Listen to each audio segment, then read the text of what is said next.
Well, it's the Argos and Alouettes in game 1 of our Thanksgiving doubleheader. History awaiting number 13.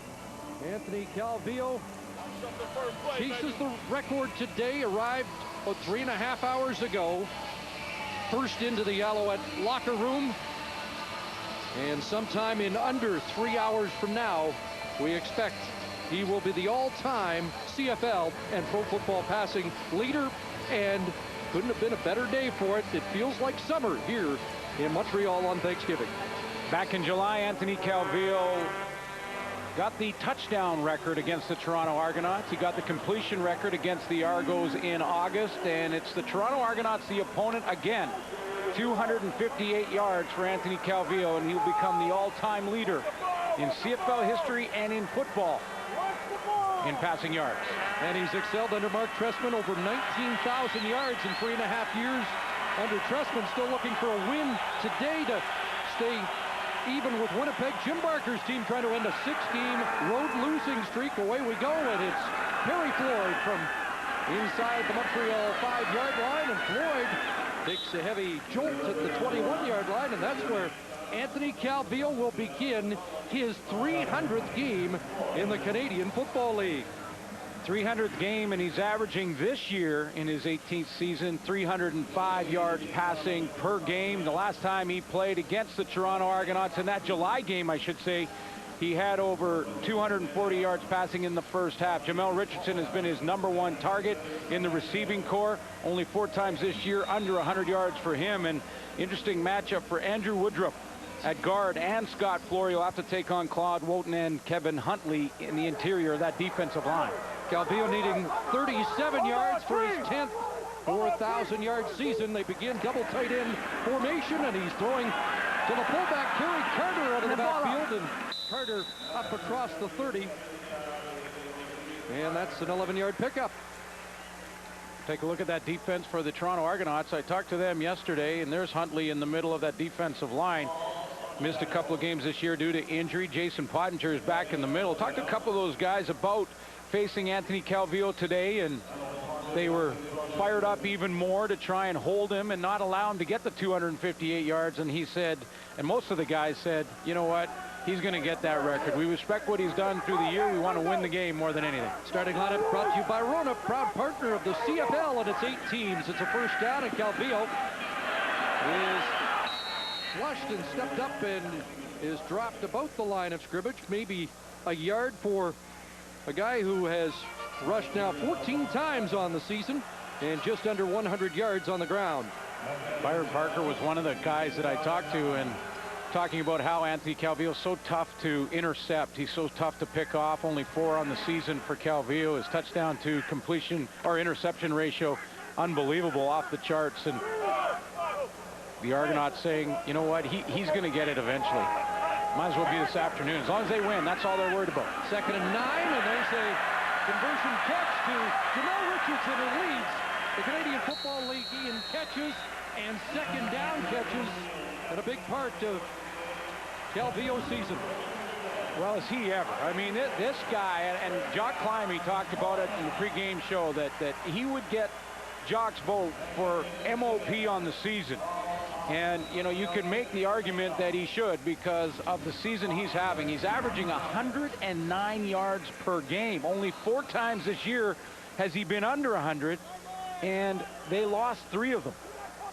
6 times in the last 7 weeks, leads the receiving race by almost 300 yards, and he missed a game. And Brandon Winnicker, another of the great weapons, into the secondary, and finally dragged down at the Argo 35-yard line by Byron Parker. And there's Chris Schultz's vote for MOP and Brandon Winnicker. And we haven't got to who's going to vote for Anthony Calvillo, and he's the guy who pulls the trigger. That was Matt Dunnigan's guy. So you get all the weapons that they talked about in the pregame, and you get a chance to see them this afternoon in the very first series. So Brandon Winnicker over 1,000 yards in his CFL career, a 24-yard run. Al's looking impressive early. Now it's into the hands of Brandon London. Distributes it and gets another first down as London's taken down inside the 25. three-time MOP, Anthony Calvillo. And when you look at the all-time leaders in all of football, coming into the game, Anthony Calvillo, that 258. Now he's already chipping away at that. 39 so far in this one series. Already ahead of Brett Favre and Warren Moon. Racked up 656 yards against the Argos passing this year. And without a 100-yard receiver, that's how much he distributes the football. They fake the sweep. Calvillo on a roll, dumps it off, and Whitaker will be taken down quickly. Good defensive play by the Argos. Jordan Younger, the Sam linebacker.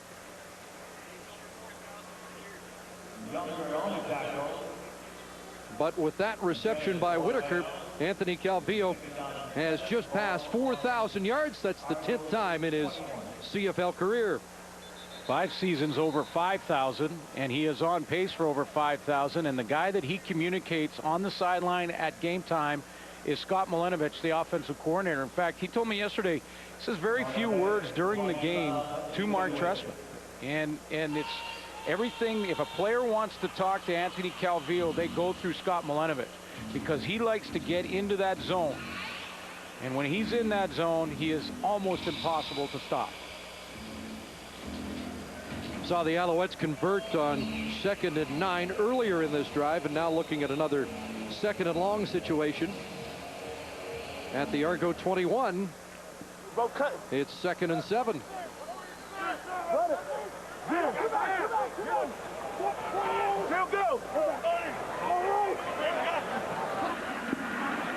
Out of the gun, and here comes the pressure, and Calvillo just throws it away.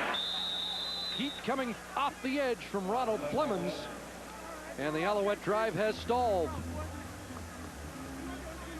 Flemons had some help on the outside of him, but he does get some pressure from the right side of the defensive line, causing Calvillo to just throw it away. He knows he's in scoring range and field goal range, and again, is a guy who is thinking about this game, and the win is his priority, not the record that he could break this afternoon. Sean White was a questionable starter for this game because of a leg injury, but is in, and he has provided the first points of the game. Alouette field goal just under 5 minutes in.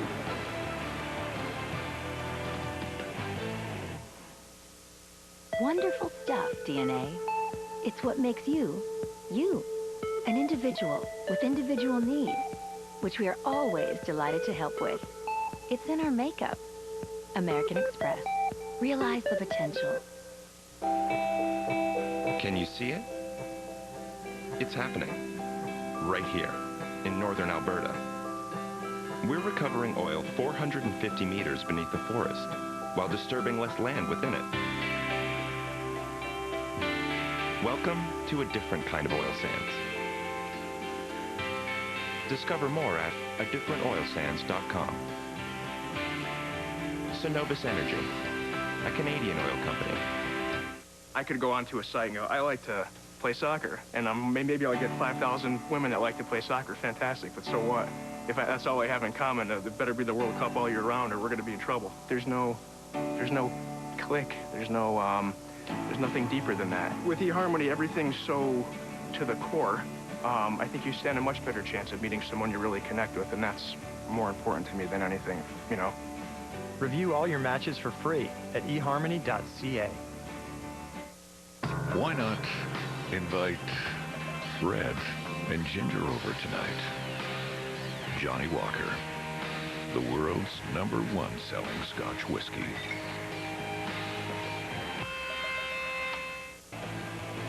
The CFL on TSN is brought to you by Nissan. There a better setting for football in October than here at Percival Molson? There's a former Alouette, Chad Owens. After a record of his own, 569 yards short of becoming the first CFLer back-to-back all-purpose 3,000-yard seasons. Bringing it out close to the 30 for Stephen Giles' first possession of the game. 5th start for Stephen Giles, as he will lead this Toronto Argonaut offense that will rely more and more on Corey Boyd. He's healthy now, 100%. And Jim Barker told me yesterday that Boyd and Owens will get a lot of footballs thrown and handed their way. And that's the key to this offense was last year. And on their O-line, it's their leader, Dominic Picard, at center.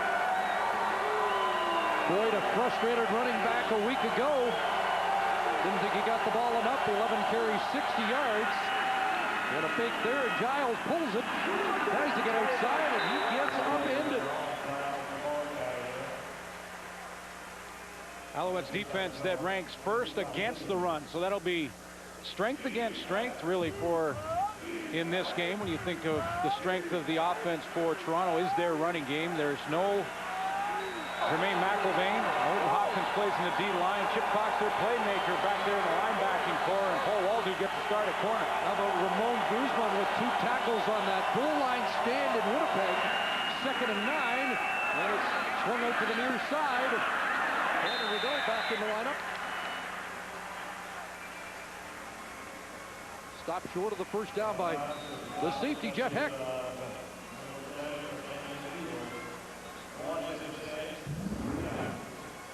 Jim Barker talked yesterday at length about how much he likes Stephen Giles and his potential, and a chance for Stephen Giles, and he believes if he plays and can get enough playing time and experience under his belt, he could be the guy that they build this franchise around.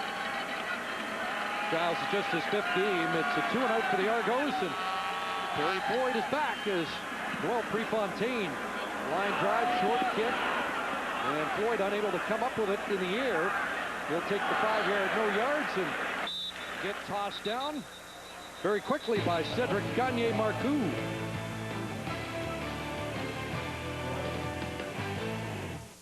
Oh, Henry, the big, solid, crunchy, chewy, fudgy, chocolatey, peanutty bar. Oh, Henry, the colossal combination. I could go onto a site and go, I like to play soccer, and maybe I'll get 5,000 women that like to play soccer. Fantastic, but so what? If that's all I have in common, it better be the World Cup all year round, or we're going to be in trouble. There's no click. There's nothing deeper than that. With eHarmony, everything's so to the core. I think you stand a much better chance of meeting someone you really connect with, and that's more important to me than anything, you know. Review all your matches for free at eharmony.ca. When you smile, the world smiles back. Crest 3D White Enamel Renewal Toothpaste. It not only removes up to 90% of surface stains in just 2 weeks, it also strengthens and rebuilds your enamel. Crest 3D White Enamel Renewal Toothpaste. Life opens up when you do.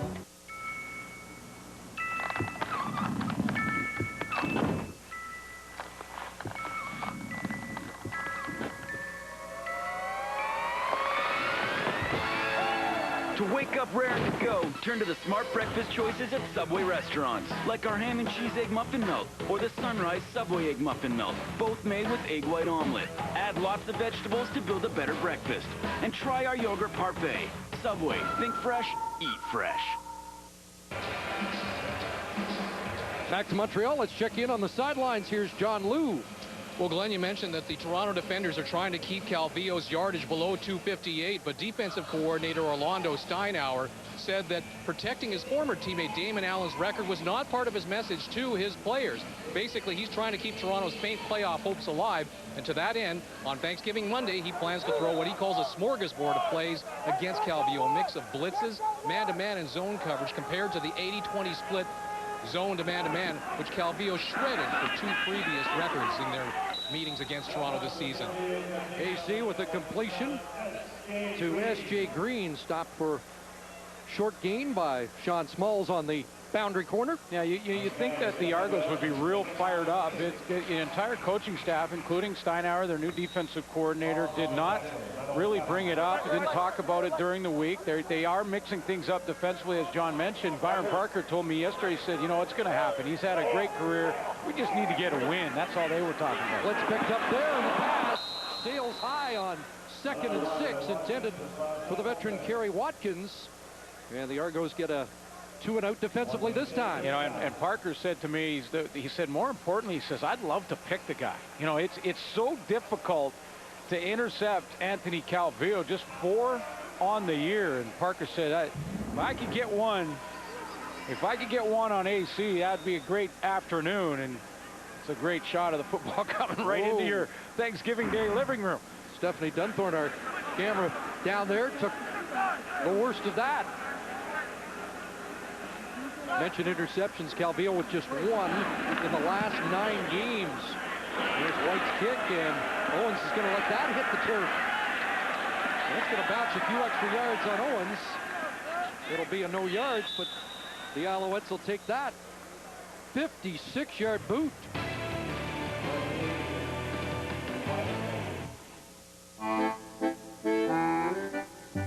When two great passions come together, beautiful things happen.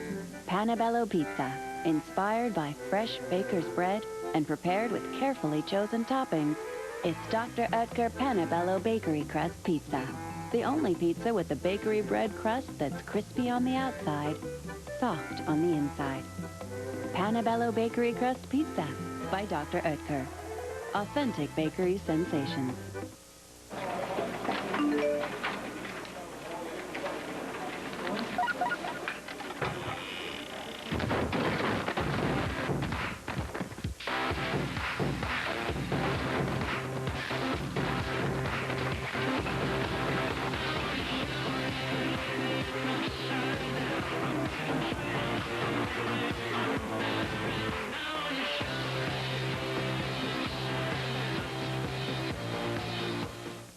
Knowledge is power. And with TD Waterhouse Discount Brokerage, I feel pretty powerful right now. The best part? I no longer doubt my investment skills. I finally became the investor I wanted to be. Now, I look forward to making investment decisions. Switch to TD Waterhouse, the #1 award-winning direct investing brokerage. Learn how you can switch for free at tdwaterhouse.ca/switch. Stephen Giles is 3-12 as a starter in the Canadian Football League, and the Cleo Lemon experiment, when it ended Labor Day weekend against the BC Lions, Stephen Giles became the man. He and Dalton Bell have combined for a completion percentage of 52.7. The touchdown interception ratio is really what they've got to clean up, and Stephen Giles just now starting to get 100% healthy. We'll get a chance to evaluate him over the last 5 weeks. Out of the gun, Giles going to load it up. He's looking downfield deep, and he's got Spencer Watt, who's had some early success in his career against Montreal last year. A 6-catch, 140-yard, 2-touchdown day against the Owls. And this is why, you know, there are coaches in the Argonauts organization that truly believe that Stephen Giles has all the tools in the toolbox to become a very good starting quarterback, and he puts this ball right on the money, and Spencer Watt does a nice job of fading to the sideline at the end of the throw to create some separation. Got in behind the new corner, Greg Leyburn. It's a 46-yard gain, and Corey Boyd's first carry not going anywhere as he is driven back. Chip Cox steps into the hole. Had a good conversation with Anwar Stewart in that defensive line about Corey Boyd yesterday, and he said right away he has tremendous respect for Boyd because of the power and the toughness with which he runs, and he just said that he hits the hole hard, and we have to be ready for him, because if we take that away, they feel like they have a good chance to win this football game. Boyd 5th in the league rushing, on pace for just under 1,300 yards on the season. Second down, and that goes back for a first down.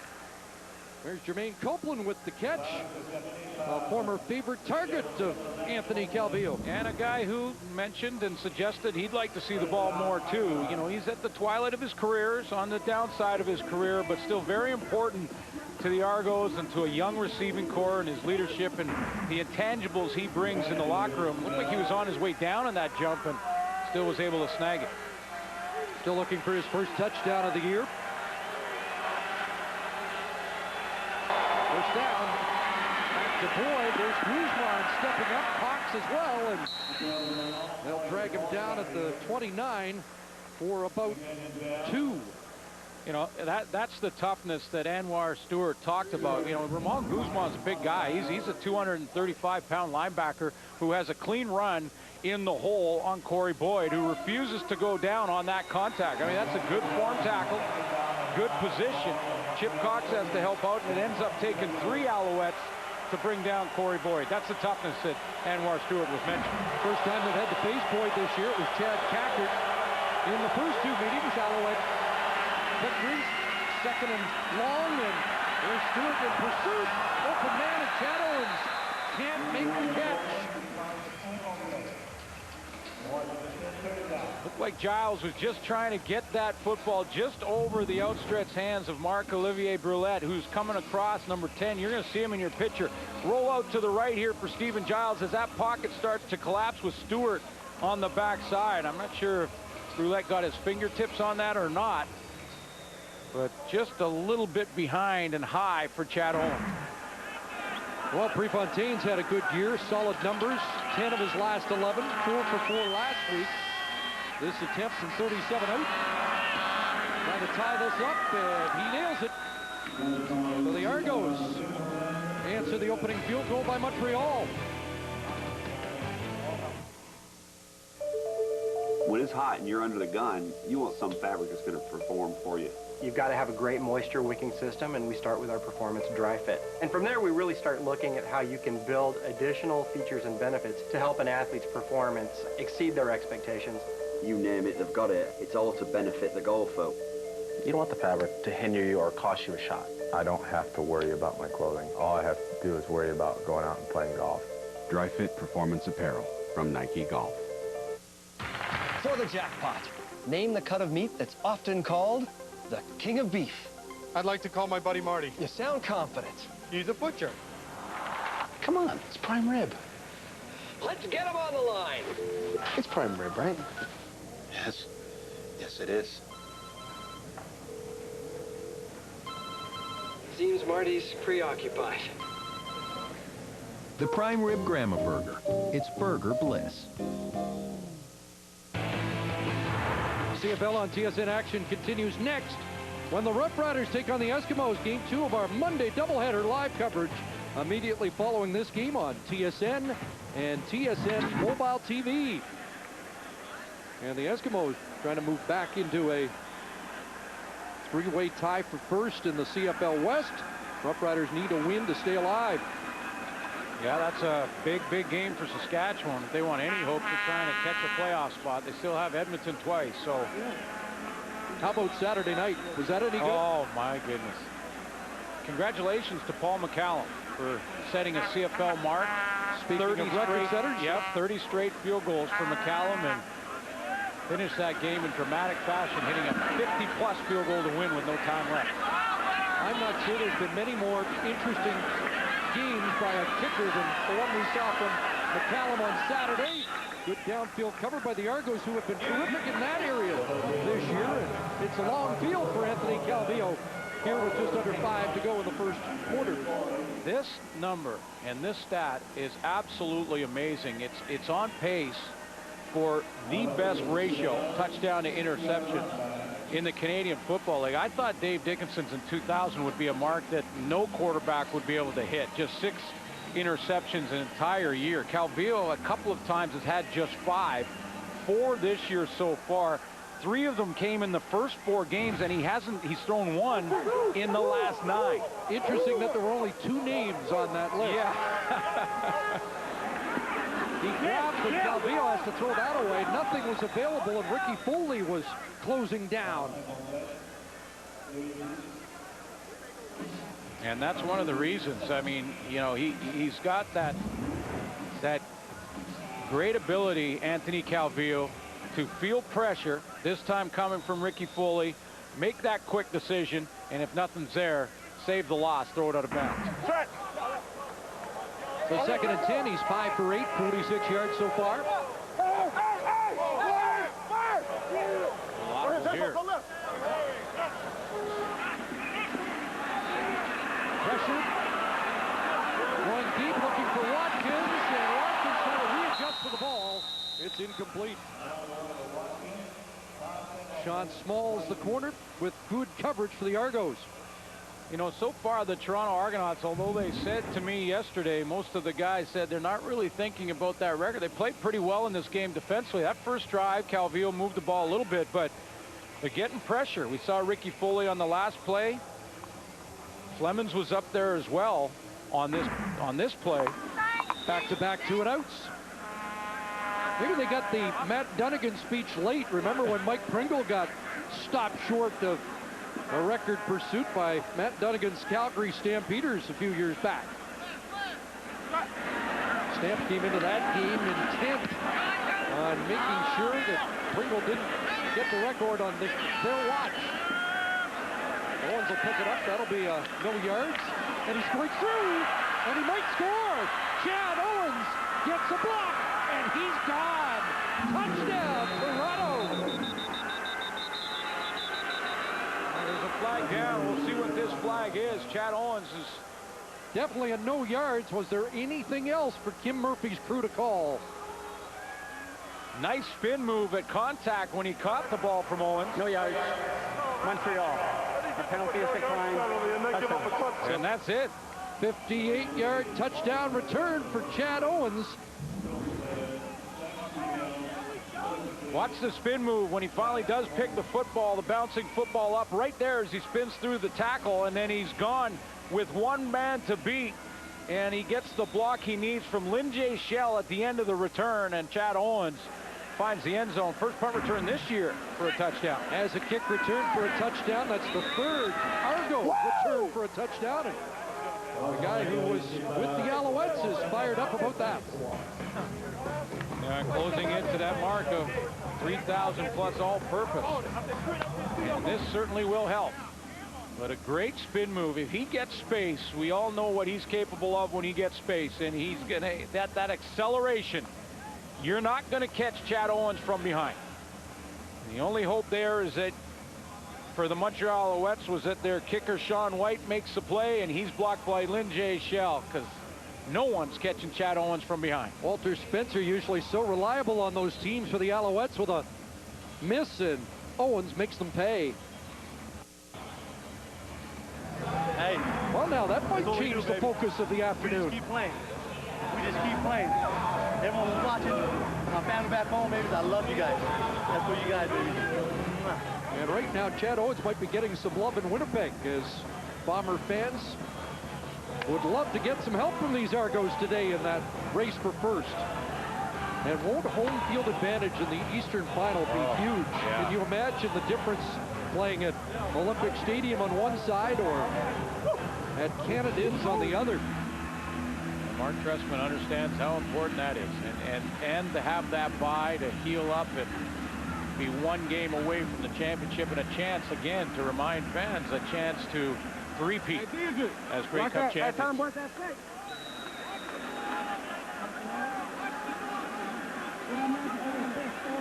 Grant Shaw gets ready to send it downfield. Perry Floyd awaits, along with Brian Bratton.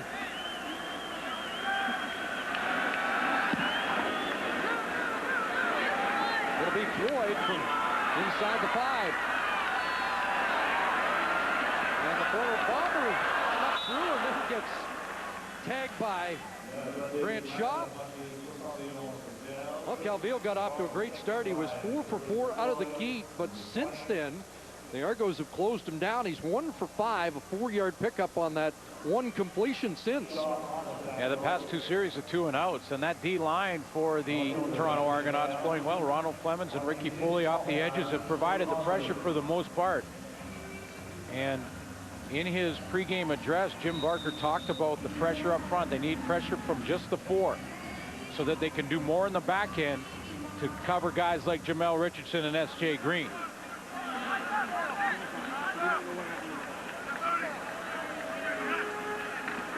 Brandon Whitaker inside. That's by Pop. Under the football. And it looks like the Alouettes get back on it. What a pop that was from Anthony Cannon. And the ball saved by Josh Burt, the left tackle. And Jiro Kowali was a late scratch. He tried in warm-up to play and couldn't, so Cannon gets a chance to play, and that's called tackling the ball. You put your head right on the football of the ball carrier, and it popped out of there in a hurry just to the right of your screen.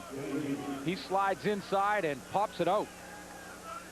Alouettes fortunate to get back on it. 2nd and 10, looking for S.J. Green. And over his head was Willie Pyle. Got it. Yes, he does. Pyle with the pick and then steps out. So just the 5th interception of the year against Anthony Calvillo, and Willie Pyle's got a 2nd. You know, and S.J. Green at the end of this route, he lost the football, and he sort of hesitated when he flipped his hips to the other side. He kind of lost it there, and then didn't realize that Willie Pyle was closing in a hurry. Great range from the safety spot to get from the middle of the field where Pyle started right to the sideline, reading Anthony Calvillo, and something that doesn't happen very often. Interception. Well, now, You're the man. That's it. Go get it. defensive captain. 12th Argo interception on the year. And suddenly, the focus has changed here. It's first with Wilson, Stephen Giles. To the far side, a completion there.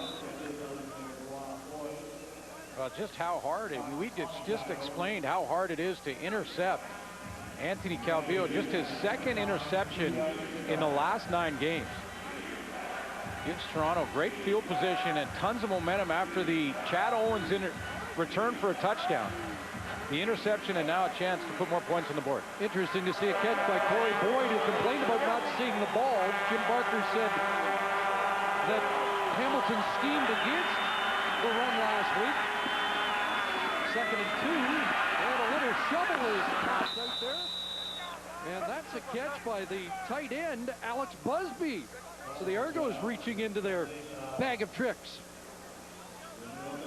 Starts out at the tight end position at the left side of the formation over here, and he's going to come all the way through the fake to Boyd, and this is the option of Stephen Giles. He can give it to Boyd if he sees a big enough hole. Obviously he didn't. He pulls it, sees the influence that Boyd has on the defensive end for Montreal, and dumps it off to the big man. First down, Chad Owens well offside. Play is stopped.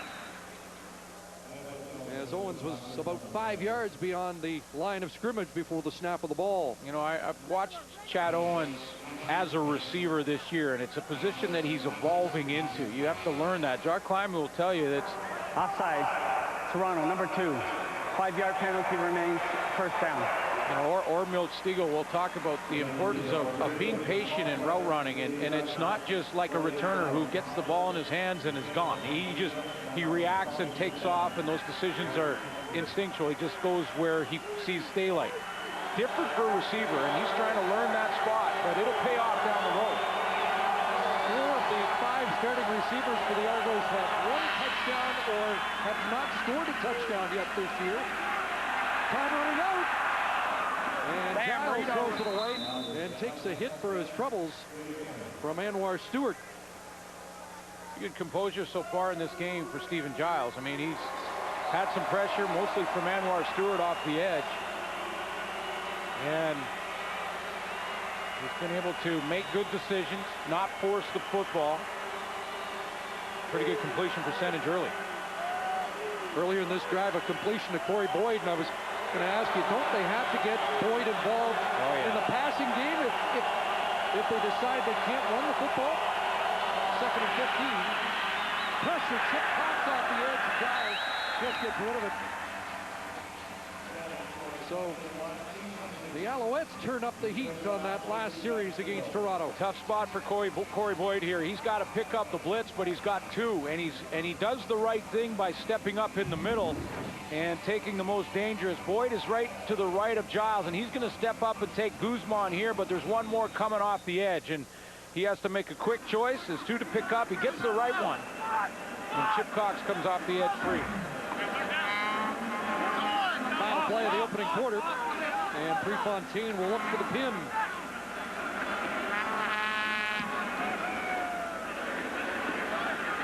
Boyd at the 12. Jeremy Roberto will bring him down just across the 20-yard line. 9-yard return, end of 1, and the Argos have the lead. This season, make plans with Bell to catch all the action with NFL Sunday Ticket. Follow your favorite team and fantasy players with up to 238 hard-hitting games. That's up to 14 games each week with as many as 10 in stunning HD. To order in a snap, go to channel 275 and select the sports icon, or call 1-888-759-3474. Put your game face on. Your NFL Sunday Ticket awaits. Bell, watching football just got better.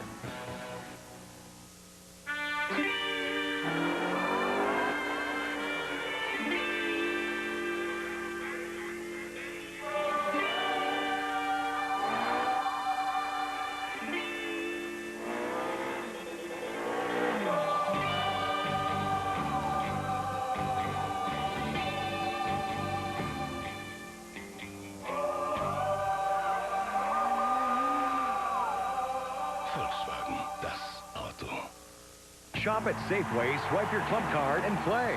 Safeway $1 Million Touchdown to win. You could win $1 million or other great prizes, including a Hoover Max Extract 77 Multi-Surface Pro Carpet and Hard Floor Deep Cleaner, a Lagostina 10-piece stainless steel cookware set, a Hayes Luggage Camo Hardside 3-piece luggage set, a DVD prize pack from Alliance Films, or a trip for two to Riviera Maya, Mexico, courtesy of redtag.ca. Shop and play at Safeway. Well, 258, the magic number, but Anthony Calvillo on pace for 184 after that first quarter. Yeah, the Argo defense playing well. He had 46 yards passing, so he's now 212 away. 42 of the 46 yards came in the first series of the game for Montreal, so defense. I knew you got to Montreal early, and I wondered why so early. Now I know why. Would you like... I'm a drumstick guy. You're a drumstick guy? Okay, well, let me just... And by the way, your dressing is outstanding. Pounds. Huh? How about this? I don't even know where to attack it. I'm just not sure that'll be enough for our crew here. It'll be gone by halftime, I'm sure. Happy Thanksgiving to everybody watching across the country. All the football fans, and I'm going to just spend this quarter digging into this 20. Calvillo pass behind S.J. Green, and suddenly the Alouette offense spinning its tires against the Argo defense.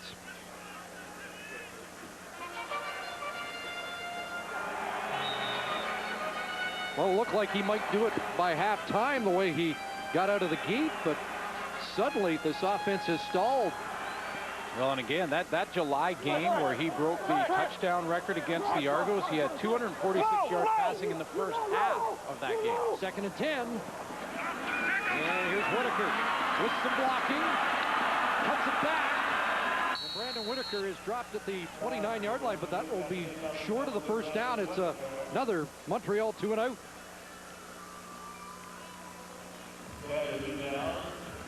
You know, when I had a conversation yesterday with Anthony Calvillo about the record and everything, he actually was quite honest, said, you know, I'm not going to be able to enjoy any of that. I mean, he is so focused when he prepares for football games, and that includes every day of the work week. The first guy in the room, he's in at 5:30 in the morning every single day to prepare. John White with a kick and fighting it. Chad Owens didn't see that football. And then he gets nailed, but there is a no yards flag down. He was fighting the sun, and that turned into an adventure. It's not too late to sign up for Fantasy Hockey, presented by Kia Motors. Run your league with Canada's best Fantasy Hockey League manager. Go to tsn.ca/fantasy hockey to register, and you can be behind the wheel of a brand new Kia. TSN Fantasy Hockey, presented by Kia Motors.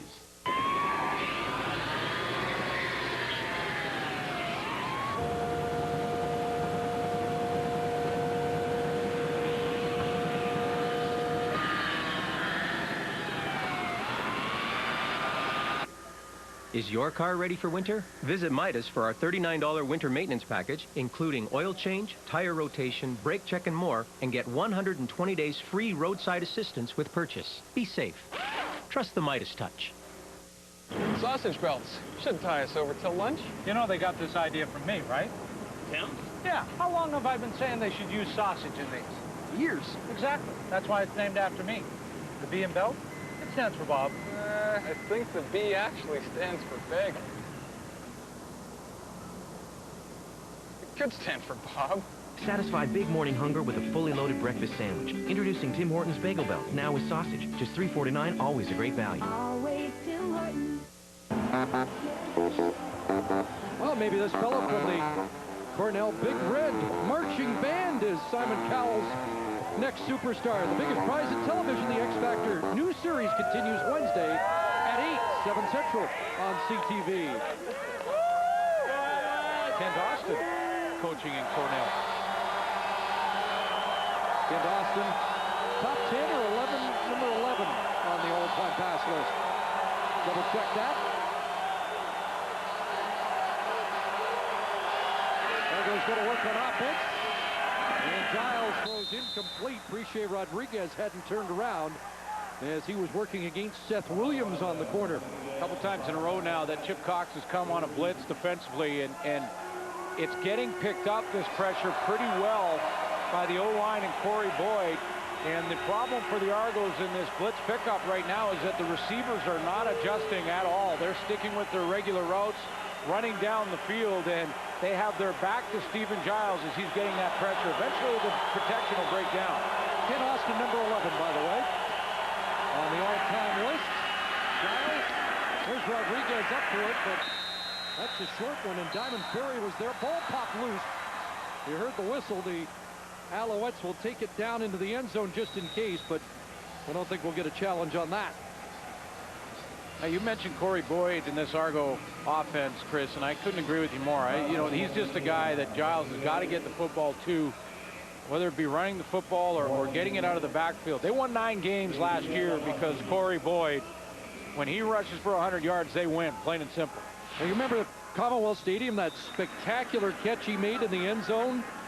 We know he can be a receiver. We haven't seen much of it this year. Now, early on, he was nicked and hurt. Took a while to get back. Prefontaine just got that away, but they stopped play. Fan ran out onto the field, and he looked like he was going to get into the traffic, and so the play stopped. Alouettes came close to a block there. Might not have stood up. Somebody had a little too much turkey. Yeah, I'm not sure if it was the turkey. Or if he is, indeed. Maybe wild turkey. Timer, reset the clock to the previous time. We'll replay third down.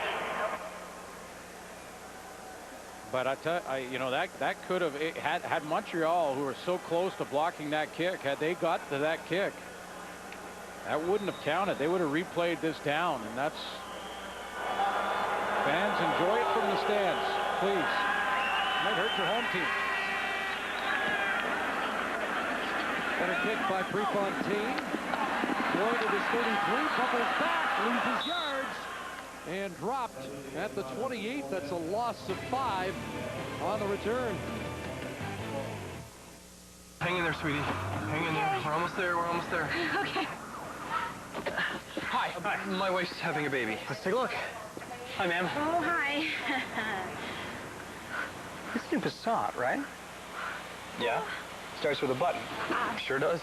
Guys? Has a lot of room. Oh, yeah, and Bluetooth, Fender audio, dual zone climate. Oh, and check this out. Guys, Solid. having a baby here. Volkswagen, das Auto. Basketball has given me so much. The more I played, the more I heard what my potential was, and the harder I worked. I've always been able to do the things I've been able to do on the court because of my training. It's not natural. You have to work at it. I still have a lot of pride and want to be the best player that I can be on that court. Whatever your goals, Chocolate Milk's carbs and protein can help you achieve them. Have one after today's workout to make tomorrow's even better. For more info, visit rechargewithmilk.ca. Welcome back to Montreal. Here again, John Lou. Well, guys, with Anthony Calvillo needing 204 more yards, let's do a little record book roll call. Eric Delorier caught the 395 touchdown pass. Brandon London hauled in the historic 5,159th completion. So there's speculation as to which one will put Calvillo over the top in yardage, but there's no speculation going on in the Alouettes dressing room. But if there was a sentimental favorite, according to Jamel Richardson, it would be Kerry Watkins, the most senior member of this receiving corps. On a roll, that's S.J. Green with the catch and upended on the play by Evan McCullough. As the Alouettes finally are able to get a first down after a few 2-and-outs. Yeah, and you know these receivers they want to be the answer to the trivia question as to who is the receiver who caught the ball when Anthony Calvillo broke the record. S.J. Green on the out route here. He gets separation. He can be patient on that route because he knows his quarterback is rolling with him. 16 for S.J. Green, closing in on his first 1,000-yard season. And off inside, Brandon Whitaker's got some running room to midfield and into Argo territory. Ricky Foley finally brings him down. I think most important for this Alouette offense is just to get their offense on track. I mean, it's been too many 2-and-outs in this game, and Calvillo get back to the regular offense where he sprinkles in Whitaker, mixes the run, and then off of that can then go play action. So Scott Mlanovich, good play calling out of this series early. A roll on first down to get Anthony Calvillo outside of the pocket, and then on second down right back to the run. 11 for Whitaker, who has shredded the Argos defense this year in 2 games, 396 yards from scrimmage. So they give it to him again. And down to the 50, he has 4. Whitaker leading the league in rushing, now over 1,000 yards in yards from scrimmage. And as a running back, the most catches, 55 coming into the game. Has 400-yard games. And I was going to say Avon Coburn, who the former Alouette, now the Hamilton Tiger Cats, he's starting to leave that second spot behind. He's got a good lead. 2nd and 6. Calvillo over the middle. He's got Jamel Richardson. Brought down by McCullough again, but that's an Alouette first down inside the Toronto 30 to the leading receiver in the CFL. They can do so much with Jamel Richardson, and they will. They'll put him out there as the only receiver in the short side of the field, and he gets that one-on-one matchup on Sean Smalls, who falls down as he tries to cut inside with Richardson. Yesterday, I said to Richardson, if I was a D coordinator, I'd W every play. He said, how are you going to do that? I'll move all over the field. 21 that time, and now S.J. Green on the hit. Down to the 25, and that's 4 more. Now just 163 yards away from Damon Allen, finally getting this offense going. And I believe it really has a lot to do with Brandon Whitaker and getting the run game going and how much they work together. Leading passer, leading rusher, leading receiver. 2nd and 6, we've seen them convert twice to Jamel Richardson. What do they do this time? Calvillo crushed and tripped up. Good sure tackle by the blitzing defensive halfback Lynn J. Shell.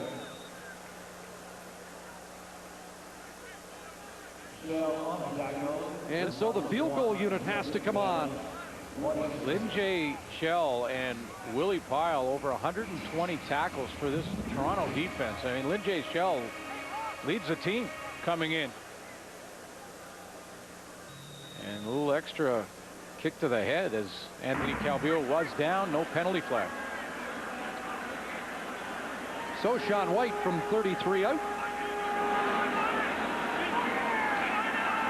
Ricky Santos is the holder. And Sean White puts it through. Argo lead is now 4.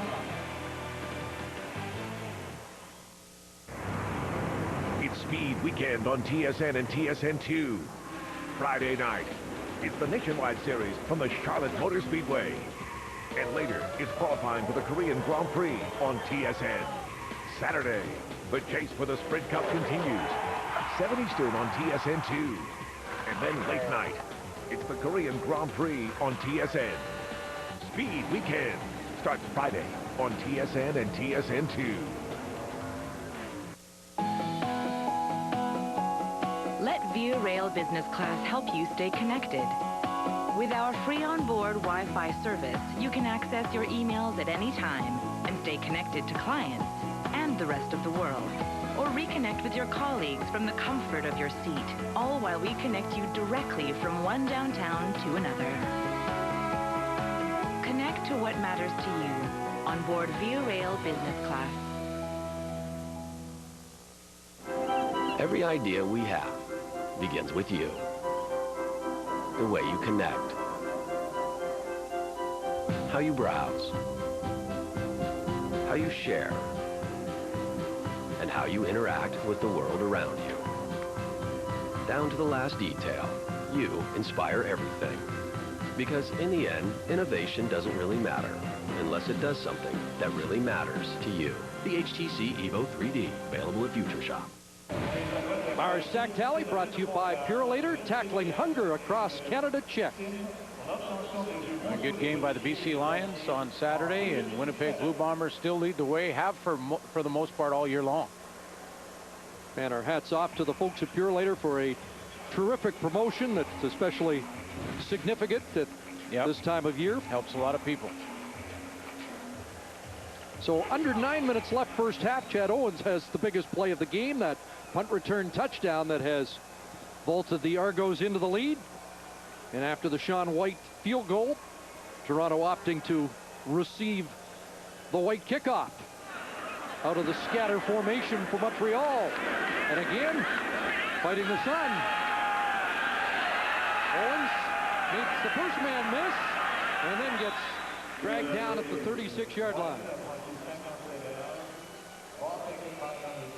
Well, we have a second. We should mention that football world lost a legend in the National Football League, and Al Davis passed away on Saturday. 51-year pro career.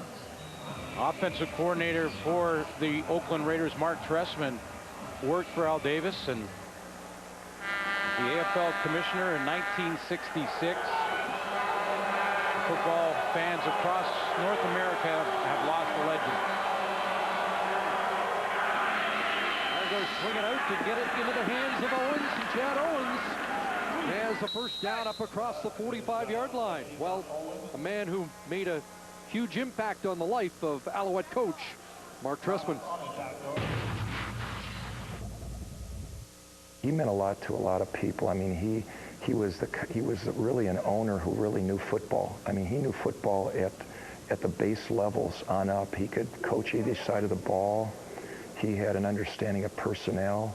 I got to spend 3 years in the draft room with him. It was amazing how he worked and operated, and how he enlightened the coaches as to how to go about evaluating players.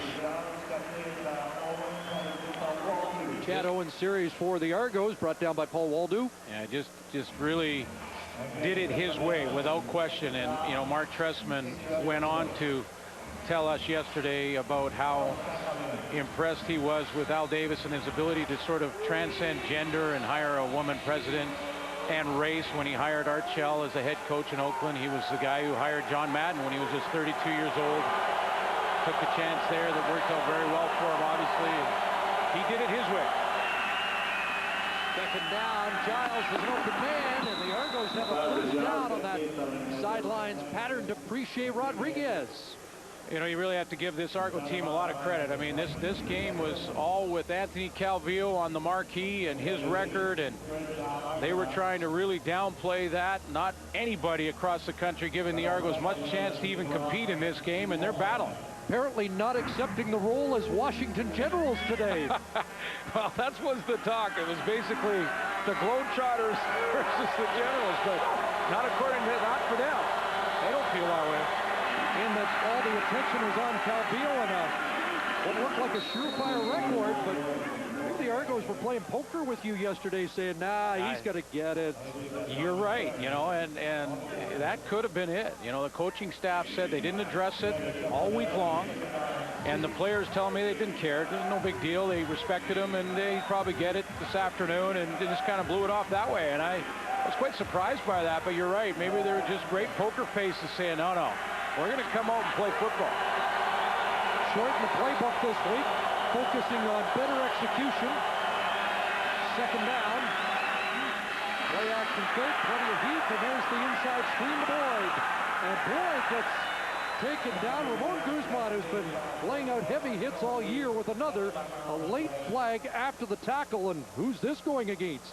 I think it may go against the Alouettes, and this is a concern for them. And this is a very good football team that you know, I think Mark Trestman will tell you is a team that has a chance to go back and try and get that third straight championship. But the one concern he has... Needs a foul, unnecessary roughness. Montreal, number 40. 15 yards from the end of the play, automatic first down. That's Diamond Ferry. This Alouette team had over 200 yards in penalties a week ago. Yes, and that was his concern. He really felt that unless they clean this up, the chance to win that third championship in a row is going to disappear on them. And Diamond Ferry has been one of those guys. He's had a few discipline issues over the last few games. 22 unnecessary roughness penalties coming into the game. Corey Boyd off the right side and trying to keep the feet moving. Ramon Guzman wraps him up once again. Yeah, I'm not surprised at all to see Diamond Ferry on the bench. I mean, the defense is out there. Diamond Ferry, and without Shea Emery, is important. Diamond Ferry, Ramon Guzman, and Chip Cox are starting linebackers, and he's on the bench. And this is clearly a message trying to be sent by Mark Trestman that will not be acceptable. He talked about his concern with discipline. He's trying to work on that. Penalty extends the drive. Mark Olivier Brouette in for Diamond Ferry. Second down, and Giles brought down quickly. Wanted to take off, but Kitwana Jones said no.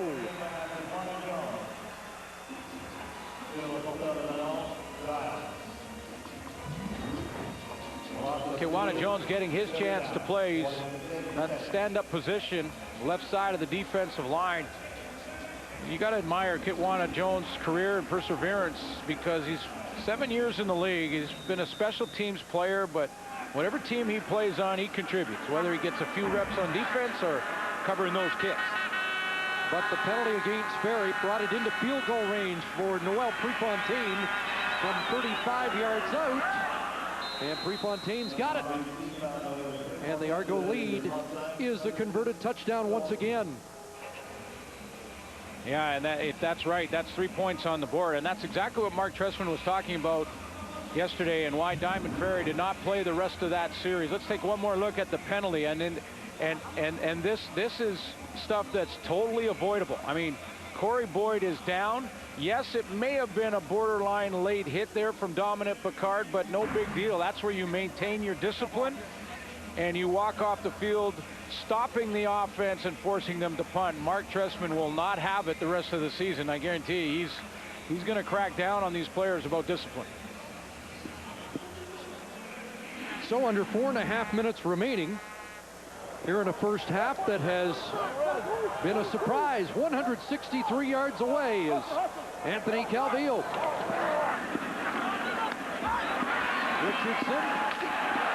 Anthony Cannon will take him down near the first down stick. Cannon in for Jiro Qualley, who could not guarantee he could start and finish today. So Qualley, a late scratch. Yes, he is. And Damon Allen, or excuse me, Anthony Calvillo knows that Damon Allen is watching, and he's here in Montreal. And when they stop the game, if it happens this afternoon, Damon Allen will be part of that presentation. Anthony Calvillo chips away. First down, the out, complete. Harry Watkins.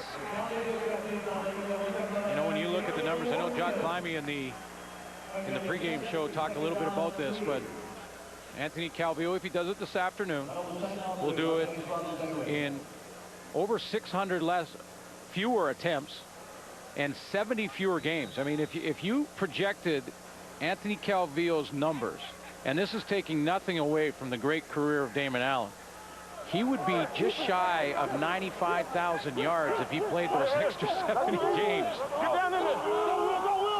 Double tight end on second down, and Brandon Whitaker across midfield and will be close to the first down, should have it. Just in defense of Damon, because it's a time to almost recognize what he did as well. A guy who was also 4th on the all-time rush list for the Canadian Football League. The 3-minute warning being given here in Montreal.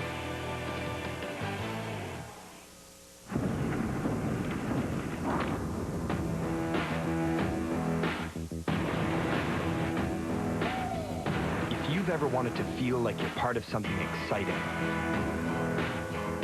important, part of a team that will bring out the best in you, now's the time. See what can be done. Ask me what it's like to get your best night's sleep every night. Why not talk to someone who's sleeping on the most highly recommended bed in America? Ask me about my Tempur-Pedic. Ask me how fast I fall asleep. Ask me about staying asleep.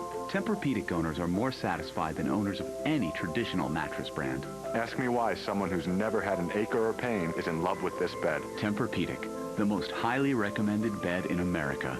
Available at The Brick, Sears, Sleep Country Canada, and other fine retailers.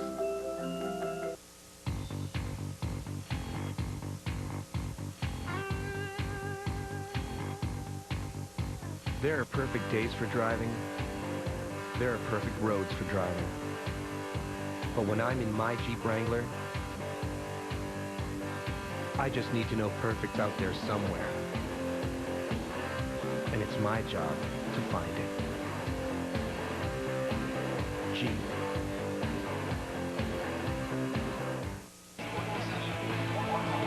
Well, we're 3 minutes away from GMC Live at the Half. The thing I love about Thanksgiving is we get the 22-pound turkey, which is the only game of the year where we can match the buffet smorgasbord of the panel back there. Here's Terry Watkins with a catch and another first down, and suddenly the Alouettes have something going. You're right, Chris, about that.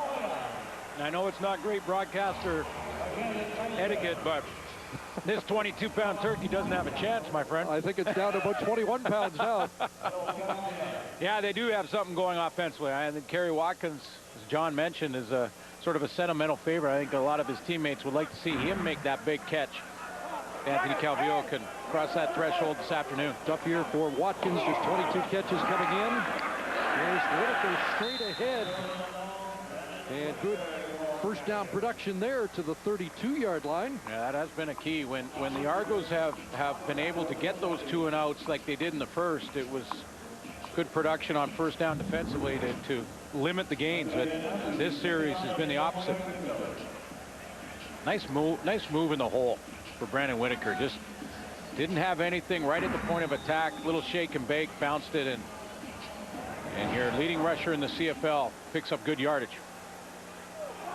Has a sizable lead over the former Alouette, the man he took over from. Adrian McPherson checks in with the short yardage crew. And in behind Scott Flory, he'll push across the 30 and give AC a fresh set of downs. Haven't seen it in this first half, but the Alouettes been great time possession-wise this year with over an 8-minute advantage over the Toronto Argonaut time of possession on the season. Very lopsided when these two teams have played. The 2 times they played, once in July, once in August. And when you're upwards of 36 minutes, almost a full quarter more in those 2 games, that the Anthony Calvillo and the Alouette offense had the ball.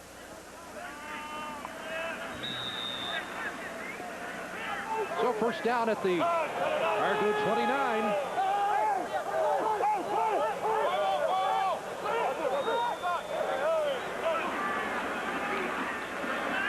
Looking for S.J. Green, and nearly picked off. Lynn J. Shell read the play. There is a flag, and Calvillo helped up. Interesting where Anthony Calvillo here tries to change the call. Roughing the passer. Toronto, number 98. Pass the distance to the goal. Automatic first down. Claude Roten with a costly penalty. That was after the ball was out of his hands. And you take a look, could Roten have pulled out I mean, could he have pulled off that hit? Looked like he could have, although he didn't launch on him. He could have avoided it.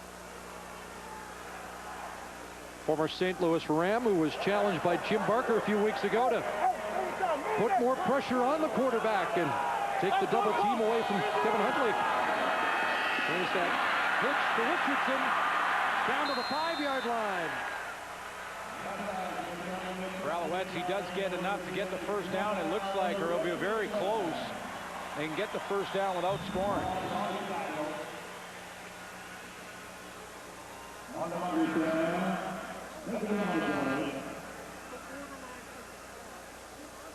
Chains will come out. Very close. Richardson making his 4th catch of this first half for 58 yards. Right in that area, too, where the football is here. If they have the first down, looks like a little bit short, a couple of inches.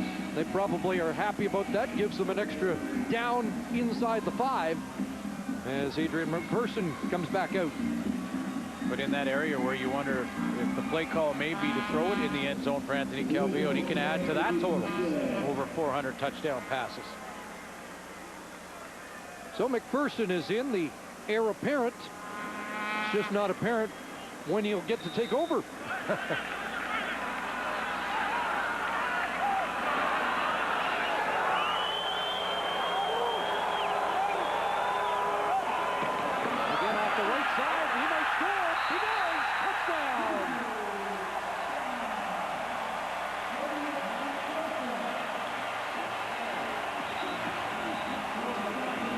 Touchdown of the year for Adrian McPherson.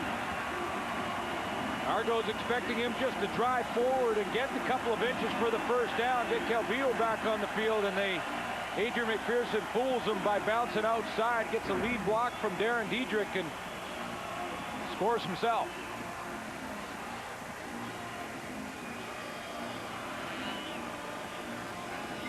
So the Alouettes have their first major of the game. And a Sean White point after from equalizing here late in the first half.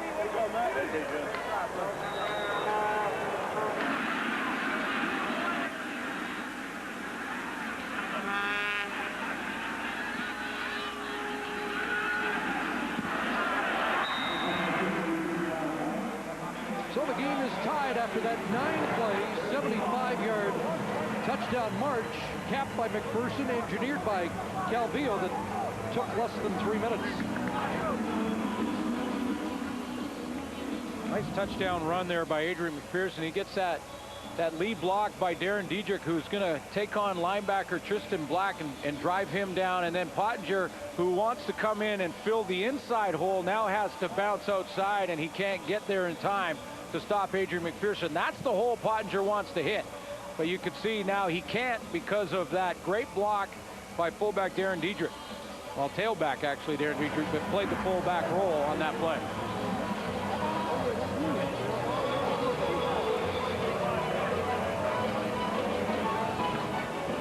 So an important touchdown for the Alouettes here to even the count here late in the first half. And again, it's worth noting that we keep talking about the record, but this game critical for the Alouettes as they try to keep pace with the Winnipeg Blue Bombers. Little separation from the Hamilton Tiger Cats. No question. And I really believe when I'm watching this offense get on track for the Montreal Alouettes is when they get great production from Brandon Whitaker and their run game. And when Whitaker right now, who has 6 carries for 54 yards, is having success, then Anthony Calvillo opens up the playbook for him.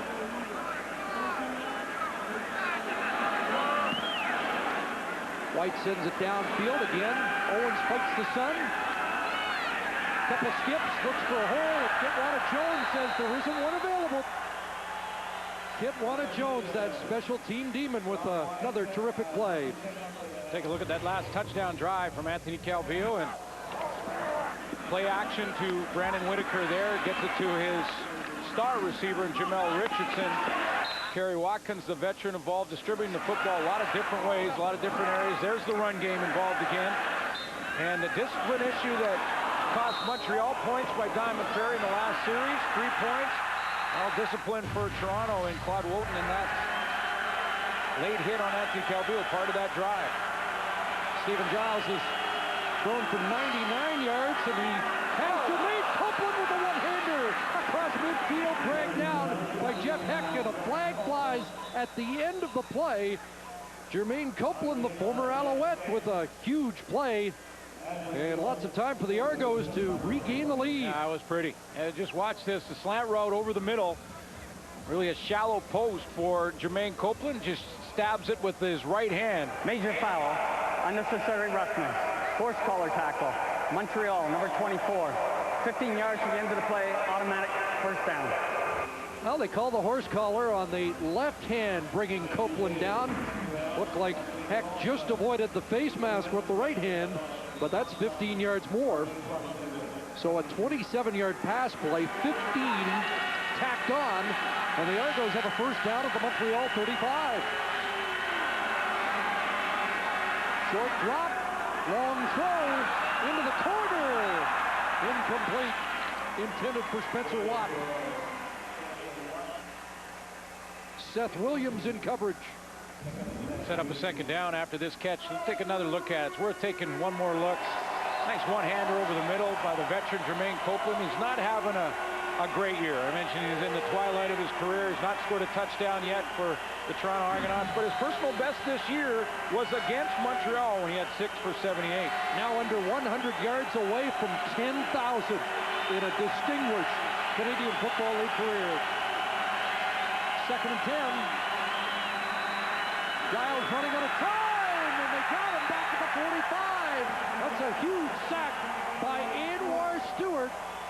The 5th of the year for the veteran Stewart, and it may have knocked the Argos out of field goal range. You know, a guy that I think the Alouettes organization were looking at as sort of a rotation type of defensive lineman at the beginning of the year, and Anwar Stewart, when he got his chance to play regularly, just did what he does, which is get to the quarterback, make plays, even has one more interception to his total as an Alouette. He's one of the all-time great pros in the Canadian Football League. Left last week wearing a watch. Well, they do knock them out of field goal range. The Argos don't try a 51-yarder, but you know they might have something up their sleeve. No, it'll be a kick from Prefontaine. And that one will bounce out at the 16-yard line. But a costly sack. The Argos concede that squanders a chance to take the first half lead. And I talked to Anwar Stewart about Anthony Calvillo and his record yesterday. He said, you know, the team hasn't talked a lot about it. It'll fall when it falls. But he said, boy, it has been a great pleasure to be able to be a defensive player with Anthony Calvillo as your quarterback for as long as Anwar Stewart has, which has been 9-10 years, and championships. And he said the rest that we get on the bench, having one of the best, if not the best quarterback in the game, can't emphasize how important that is. Oh, nearly picked off, but somehow dropped by Jordan Younger. It bounced into his hands and looked like it got knocked out as he was eyeing the end zone, and a pick six. Yes, I think that was the problem for Jordan Younger, Chris, because he had it in his hands. He just started running before he secured the football. Bounces up there. Anytime there's a high throw, the defensive backs and linebackers has a chance at it. Kerry Watkins, the intended receiver, on the curl. He just kind of slants in, curls there. The ball comes up a little high. Excuse me, that looks like Jamel Richardson who makes the tackle. Yeah, Watkins. That's a huge play by Jamel Richardson, isn't it? Second and 10. And that pass incomplete. Ball back. So instead of trying that long field goal, they played for the 2 and out, and they get it. And they're going to make Anthony Calvillo earn it. And you could see a little bit of frustration coming through the veteran quarterback, which he rarely do you ever see him show his frustrations outwardly like that. 4th 2 and out of the half for the Alouette offense. Calvillo 124 away, and Orlando Steinauer has been calling an impressive game so far. Just 9 seconds on those 2 plays. Pressure on the kick. Owens shielding again. Crossing midfield. So down to the 45 with 34.6 left. Which is lots of time. I mean, you have to use it efficiently, use the clock efficiently, get it possible in the passing game. Occasionally teams with this much time will even try and sprinkle in a draw play and maybe catch the defense thinking pass all the way.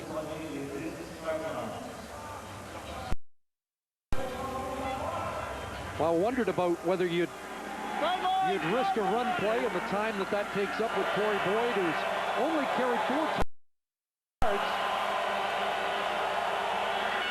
Trying to enhance the field more, and Pusher Rodriguez can't bring it down against Seth Williams. On the corner for the injured Mark Estelle. Well, you get the feeling Rodriguez's last chance. He's going to have 5 games here for the Toronto Argonauts to try and prove that he deserves a roster spot for invite back to training camp. That's not going to help his cause. He had it in both hands. Pull it in.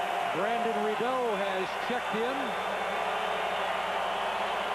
Gets loud here, Montreal. 2nd and 10. Comes off underneath, and that's a catch for Spencer Watt. And it will be 3rd down. Actually giving forward progress to the 41 or so. So Prefontaine will come on to attempt a field goal, 49 yards out. Longest on the season, 47. Really no wind to speak of. If there's even a little breeze, maybe at his back, but like we saw in the Calgary BC game this weekend, there's often good returners in the end zone that if you miss a long one, set up that big return.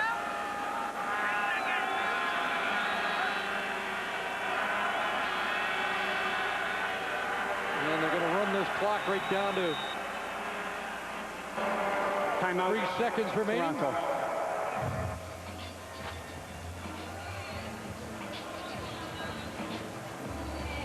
Well, Jim Barker has to be happy with a lot of elements in this first half. And a chance here to take the lead after 30 minutes. I've been impressed with their play on defense. You know, there's been a couple of series for Mark Trestman's offense, but Orlando Steinauer mentioned that he had a game plan. He was throwing a whole bunch of different looks.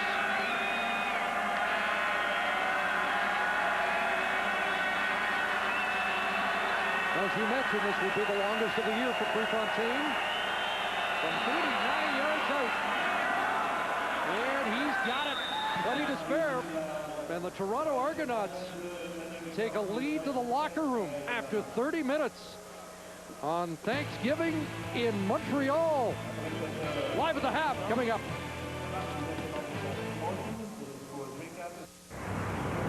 It's Speed Weekend on TSN and TSN. Thanksgiving Monday in Montreal. The Argos with a 3-point lead. Anthony Calvillo's 124 away. John Lou standing by with one of his favorite targets. Well, SJ, an uncharacteristic 4 2-and-outs, but they sandwiched 10 points. What happened in those 2 sequences that you identified what Toronto's defense were doing and were able to put points on the board? You know, we just got to get right, man. We're not doing what Alouettes do, and we're not playing our ball. We got to get back to our fundamentals and just do what we do. We'll be all right. Should Calvillo reach the mark in the second half, the game will stop. There will be a ceremony. How do you as teammates pay tribute to what he has been able to accomplish this season and will probably accomplish today? You know, it's a great feat, but you know, we got to win this game first, John. We got to win this game. We're worried about the records and celebrations afterwards. We got to win this game right now. Okay, thanks, SJ. Calvillo, 134 yards passing in the first half. 1 interception is 124 yards to go. They're trying to get the band off the field. I thought we were going to reenact that great college play of a few years ago. The band was enjoying their performance so much that they didn't want to leave the field. We're getting set to start the second half, and Will it be an historic one for Anthony Calvillo? First series, moved the ball down the field, had 42 yards passing in his very first series, and looked like he was going to get to that record number maybe in the first half, but the Argo defense stiffened up and played a much better second quarter in the second half of the first quarter, forcing, I think at last count it was 4 2-and-outs. So 124 yards to go for Anthony Calvillo, and we've got a ball game.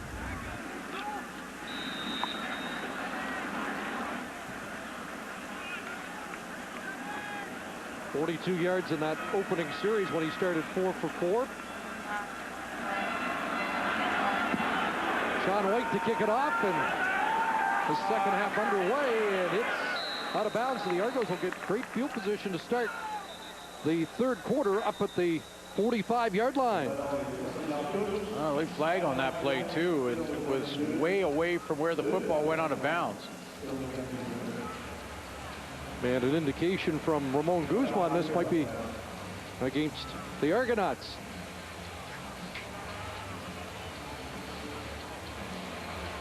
Pretty clean first half in terms of penalties, but for the Diamond Ferry one that drew the ire of his head coach.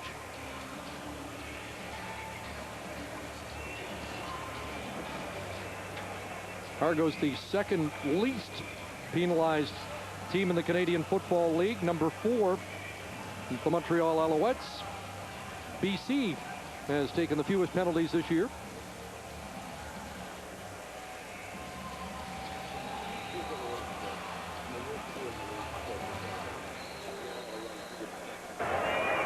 Illegal kickoff. Montreal number 6. Major foul, unnecessary roughness. Toronto, offsetting fouls will re-kick. Didn't get a number on the unnecessary roughness. It gives Mark Tressman's group a chance to go and line it up again and try and keep this football in bounds this time on this kickoff.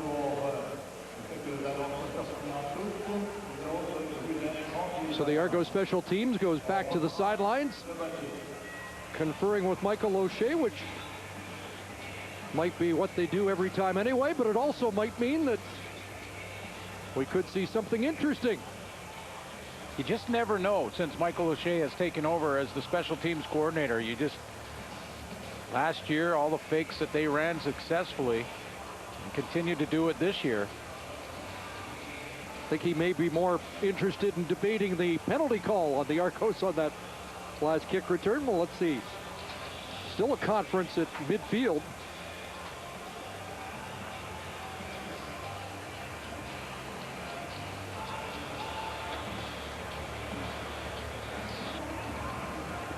And so we'll pretend the first kickoff just never happened.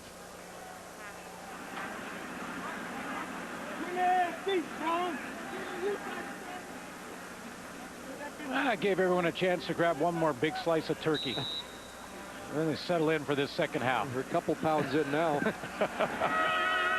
And the split kick goes to the other side, and Aaron Parker's got it up to the 34-yard line.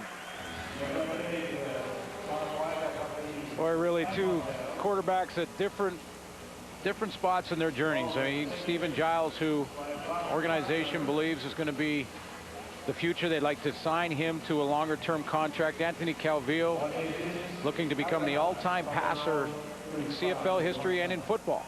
124 more yards. You know that Anthony Calvillo in his playoff games and Grey Cups alone has thrown for more yardage than Stephen Giles in his starts. Back into the hands of Owens.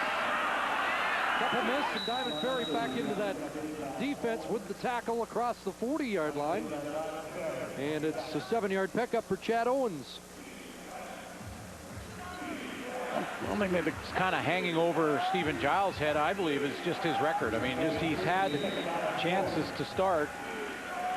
3-12 as a starter. This is 16th start in the Canadian Football League, so it's right at the very beginning, like Travis Louis or Darian Durant a year ago. Part of that hard luck season for the Bombers last year. And that pass is incomplete. Billy Parker all over Brandon Rideau.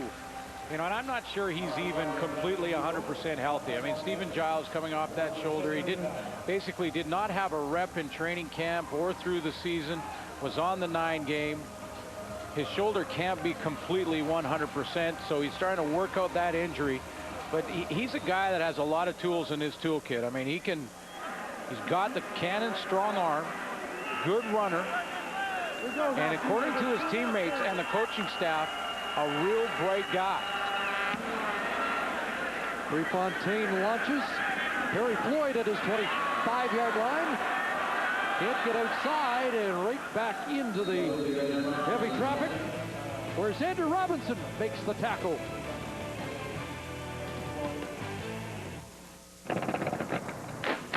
That's the good one. Windsor System Saver 2 pellets. Yep, that's the one. It's the water softening salt. This is the one with those cool pellets. Dad said I gotta get the good one. Our patented Windsor System Saver 2 water softening pellets help your home work better. The unique pellet shape dissolves evenly with no residue, leaving pipes clean, dishes spotless, and skin softer. You gotta get the good one. Check it out. Windsor System Saver 2 pellets. You gotta get the good one.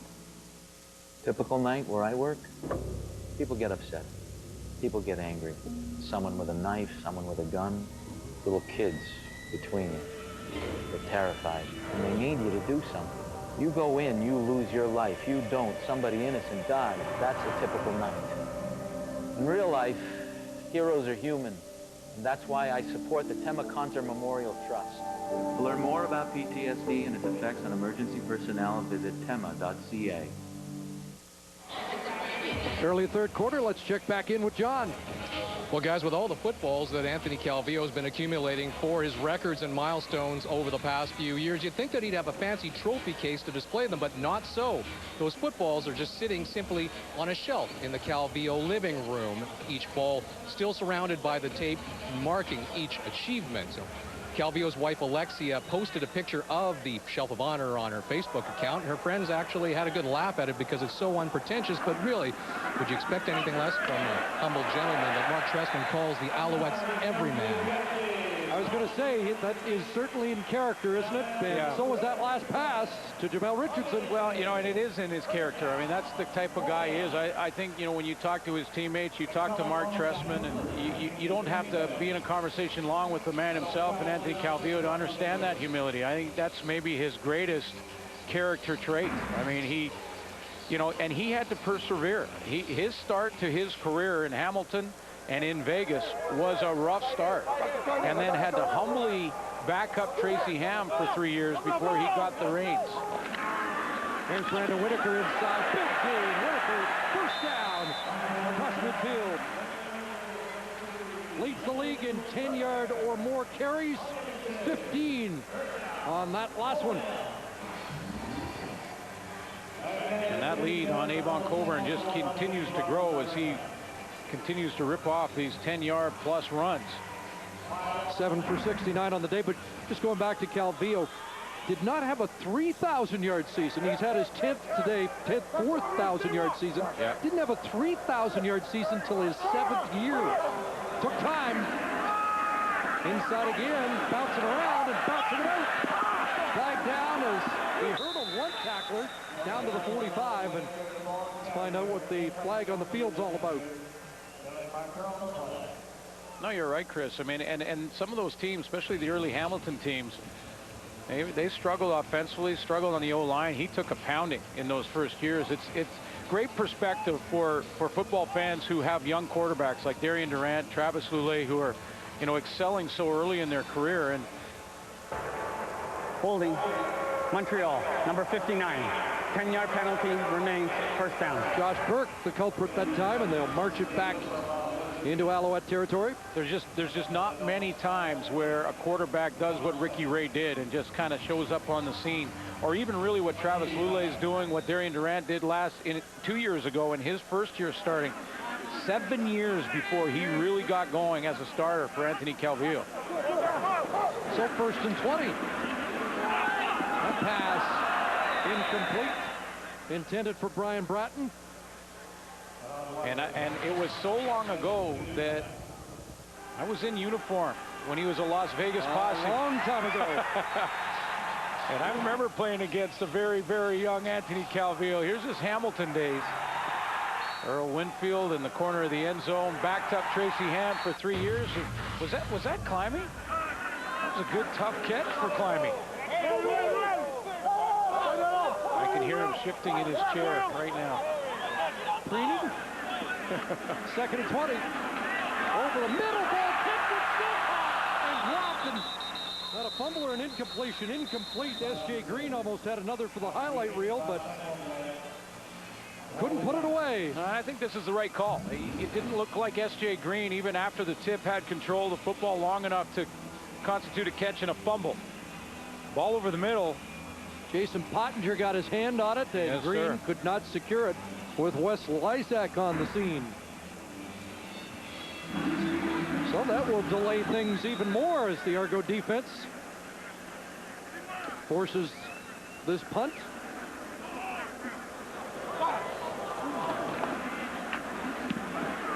Sean White to Chad Owens. That is 26.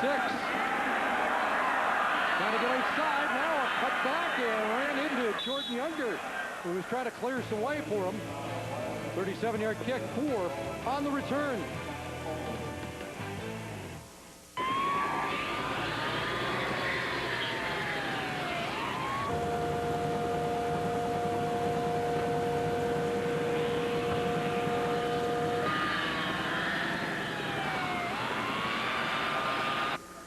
Is your car ready for winter? Visit Midas for our $39 winter maintenance package, including oil change, tire rotation, brake check, and more, and get 120 days free roadside assistance with purchase. Be safe. Trust the Midas touch. The CFL on TSN is brought to you by Rhoda, proud partner of the Canadian Football League. And it's 8 teams. Such a beautiful day. Why would you want to be anywhere else? But I did wonder if they'd known that this could be the record date. Would the Alouettes ever have thought about scheduling it at Olympic Stadium? That's where they want to play the Eastern Final. Inside handoff, and Jeff Johnson, the ball carrier. Rear carry for Jeff in his 199th game as an Argo.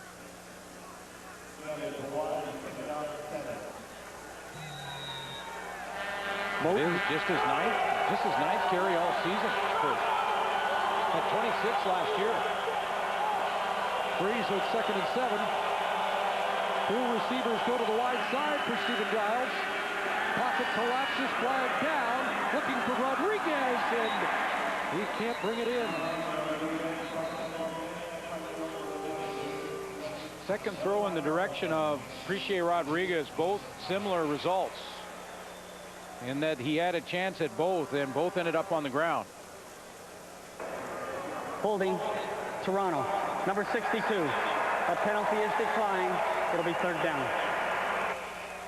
That's the left tackle, Kaufman, for the injured Rob Murphy. Yeah, and he gets a holding call, so it wouldn't have mattered if Appreciate Rodriguez made this catch or not, working on John Bowman, and just basically tackles him.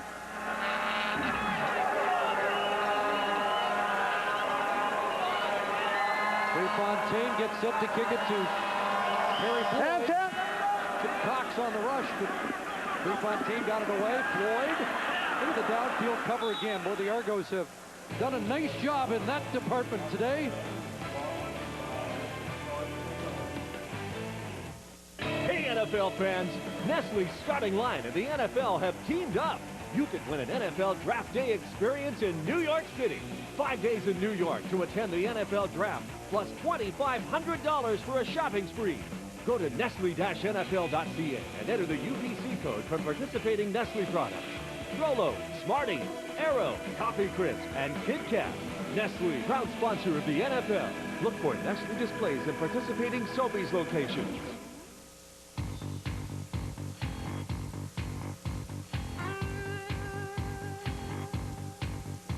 There are perfect days for driving. There are perfect roads for driving. But when I'm in my Jeep Wrangler, I just need to know perfect's out there somewhere. And it's my job to find it. Jeep. Would you like a pony? Yeah. Would you like a pony? Yeah. Here you go. This is for you. Oh, that's fun. Yeah. Well, you didn't say you could have a real one. Well, you didn't ask. Even kids know it's wrong to hold out on somebody. That's why at Ally, we treat all our customers as our best customers. It's earned us an impressive customer satisfaction rating in Canada. It's just the right thing to do. NHL action on TSN continues tonight. The Lightning face off against the Caps in Washington. Live coverage 7 Eastern, 4 Pacific on TSN2. You can also watch live on TSN Mobile TV. And I thought I had the best seat in the house along with you. Yeah, he just had his turkey, and a gentleman just sitting back there on the porch. Hasn't paid for a ticket once in his life, and it's the best view. Here's Brandon Whitaker slicing into that Argo defense again. Up close to the 49. And Whitaker has 8 more. Chipping away with Brandon Whitaker, Chris, but you know the guy that's I keep waiting to kind of break out here this afternoon has been Jamel Richardson, who has quietly put 73 yards on the board in this game this afternoon, but just doesn't seem to be having that big game that he's had so often this season. As this drive began, Calvillo 109 away. Second and short, the play action fake, and they want a big play here, but they're not going to get it. Intended for Jamel Richardson, and good coverage on the play from second-year man Evan McCullough. Yeah, you just started to get the feeling that they were going to try and break free with Richardson. They last week hit his season-long throw, a 59-yarder to Richardson against the Winnipeg Blue Bombers, and take a look at his route because he's there. I mean, he has inside leverage and a little bit more air on that football, and he has a great chance at a big play. So the 5th 2-and-out of the day. White the boot, and that sends Owens backpedaling. Fumbled it, and has to read it back at the 2. Might have been wise to just let it bounce in. It's a 57-yarder for Sean White, and trouble for Stephen Giles and the Argonauts. Well, happy Thanksgiving to our crew. Absolutely. Now working on that turkey down below. It's our producer, John Hines, and our Dave Ryan, our audio man. Our director, Paul Hemming. Jen. Jen's a big Argo fan. He's happy with what's going on here so far today, I think. Well, wait a minute. The entire crew is supposed to be neutral, are we not? And what I loved about the shot from the truck is that, and one thing that I'm thankful for is being able to spend all these years in this job with a crew so dedicated to what they do and so in love with the Canadian Football League. Well done, boys. Stephen Giles in the end zone, and we pummel it down. It's a safety. Anwar Stewart's done it again.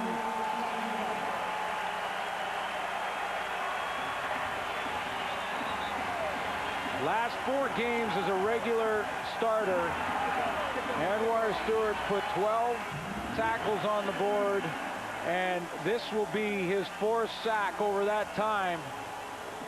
He just makes plays. He has 63 career. This will be his 64th career sack for Anwar Stewart. That leads all Alouettes since '96 when they returned back to Montreal. Colton Hopkins with some inside pressure, but you saw Stewart get around Chris Van Zyl.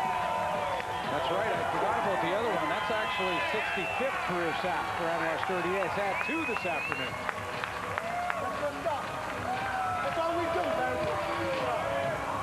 One of the veterans, and there's been a few this year, complaining about their lack of time and then having to apologize because they complained. But after they got back in the lineup, a guy like Anwar Stewart's made an enormous impact, as you said, in the last month. Yeah, I admire when a veteran like Anwar Stewart, and not just a veteran but a superstar, he runs into a challenge and may have limited playing time because of a coach's decision, which is out of his control, but maintains that professional attitude. He just does not complain. He'll go and talk to the coach, ask what he has to do to get back into the starting lineup. I asked him about it yesterday, and he smiled. He said, you know, the one thing I knew is when I got my opportunity, I was going to take the best of it, and I wanted to be a good team guy, and that's what professionals do. Now the Argos have to kick off from their 25. 1-point game now. Argos with the lead, but the ball will get right back into the hands of Anthony Calvillo. And Floyd across the 40 up to about the 43. Well, prior to that Shaun White kick, I was going to say if the Argos could sustain a drive, take some time off the clock in the third quarter, we might very well have a record that might not be done today, but Calvillo gets the ball right back here with 8.5 minutes to go in the third quarter. Again, Calvillo telling us yesterday that his focus and complete concentration is on this game, and he has to find a way to get his offense back in rhythm. And full credit to the Toronto Argonaut defense. They've come with a good game plan. They've made it difficult, and they're going to make them work for that 109 yards. 14 of 24 on the day. And now chucks down to Whitaker, who takes the tackle of Willie Pyle and ends up with a first down. That's how important this guy is, Brandon Whitaker. When you go play action to the same player you're going to throw the football to. And the one thing about Anthony Calvillo in his career, and other quarterbacks will tell you, this is a guy who always knows where his check down man is. If he doesn't like what he sees down the field with the coverage, he knows exactly where his back is, his check down man. He gets it to him as quick as he can. There are yards after the catch. Brandon Whitaker, third in the league in that department. 375 yak yards coming in, and now carries the football down to the 51. 4 more for Brandon Whitaker.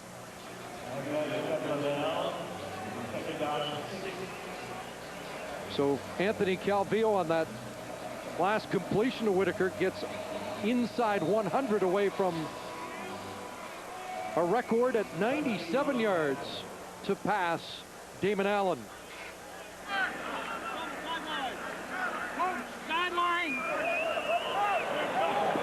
Second and 6. That pass is caught. Quick tackle made by Younger. See where they spot the football, right at about the first down. They mark it at the 45. And it is indeed a first down, Montreal.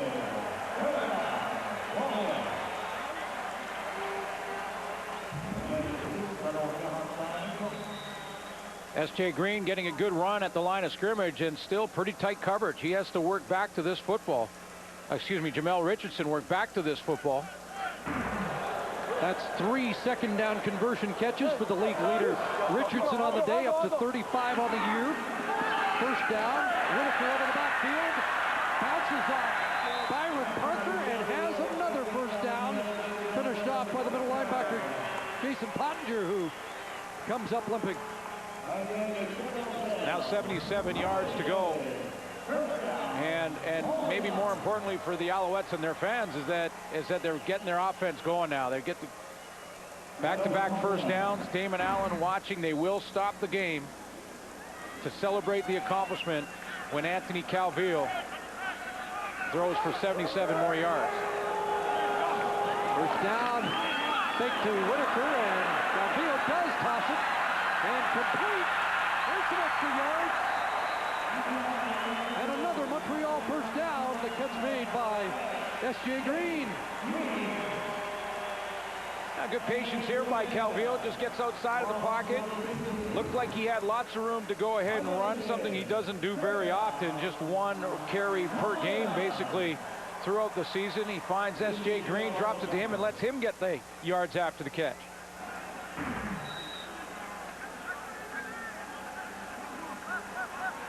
Well, the Alouettes have marched it to the Argo 15, 1st and 10.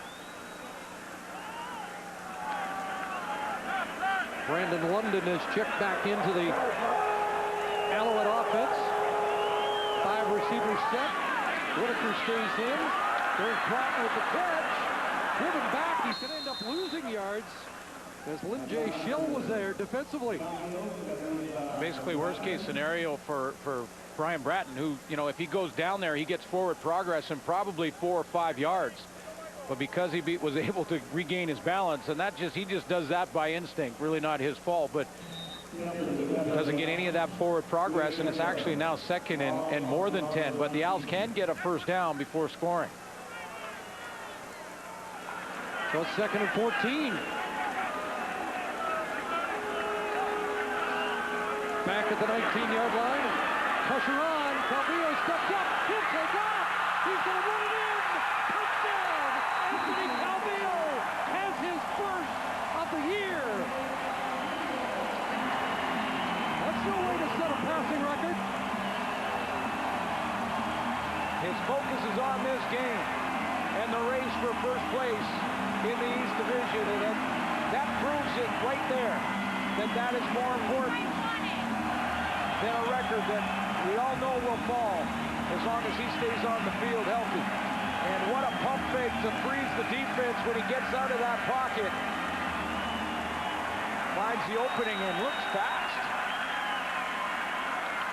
19-yard run, his longest run of the year, 20. Doesn't take off much. It's cleared for the first time, late the extra point. And the Alouettes have claimed the lead here with 4:11 to go, third quarter.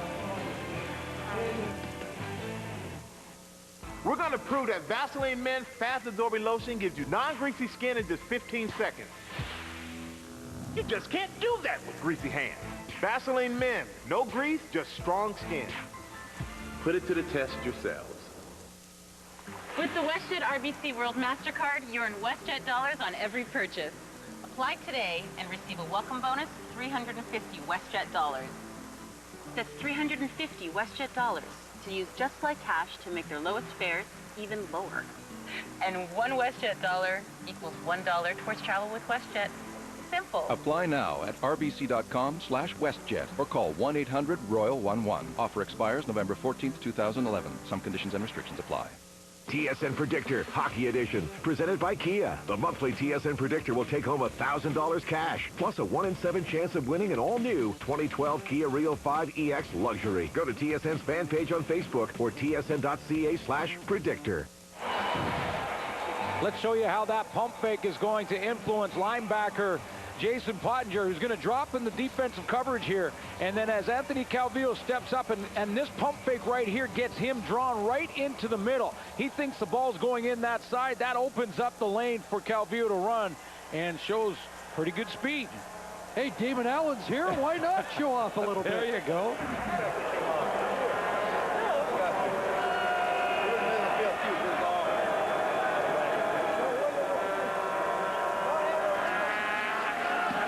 Now 65 yards away, a high short kick.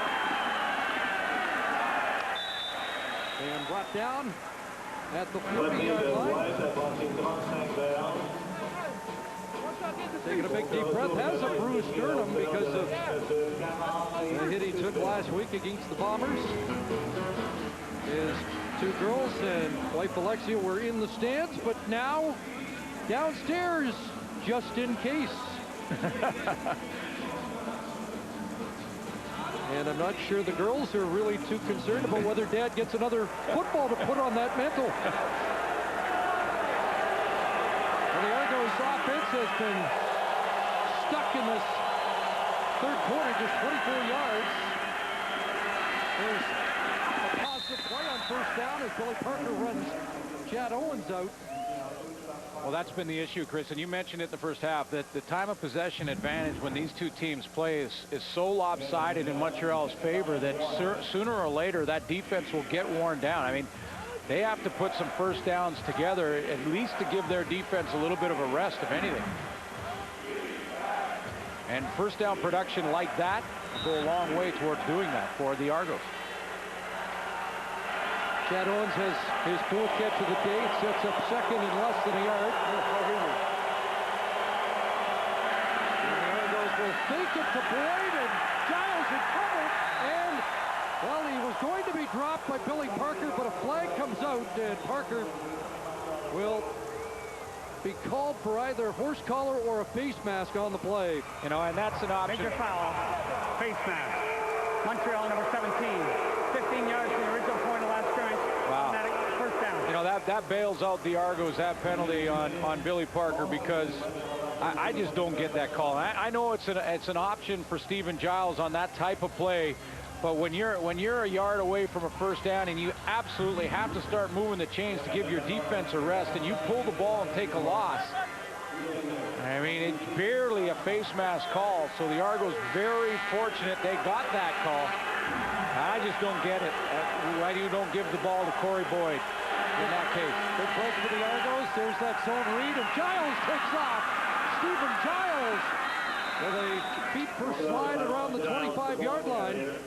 Giles came into the game with 249 yards in just 4 games, so he can take off.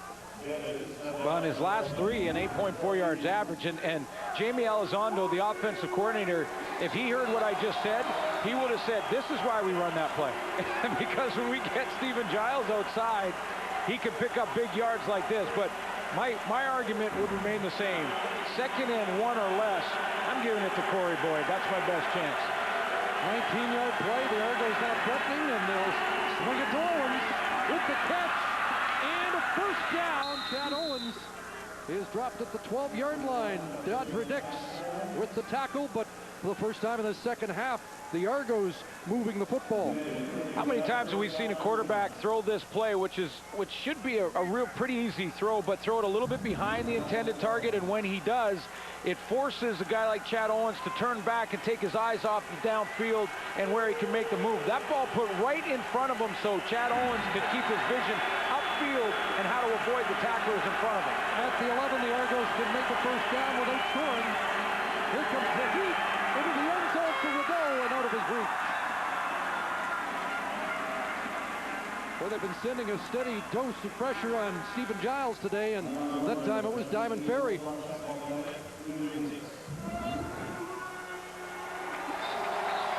Pressure on Stephen Giles because Brandon Rideau wasn't open when he threw the football. And this time, Ferry very careful there. He's got to be careful not to go down a little bit lower. He gets any lower on Stephen Giles, he's drawing another penalty flag and will probably be on the bench in a hurry again. Second and 10. Off the edge, pressure into the end zone and through the back of the end zone. Greg Leyburn was stride for stride with Spencer Watt.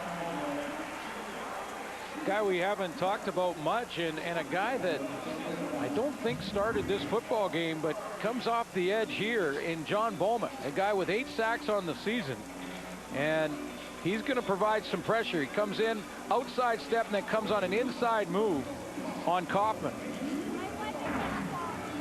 8 sacks of the year, 2 of them against the Argonauts. So the field goal unit has to come on for Toronto to cut this 6-point lead in half.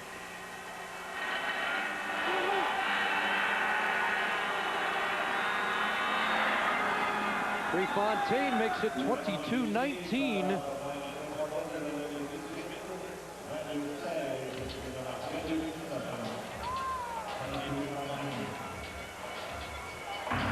This is Our League is brought to you by Nissan.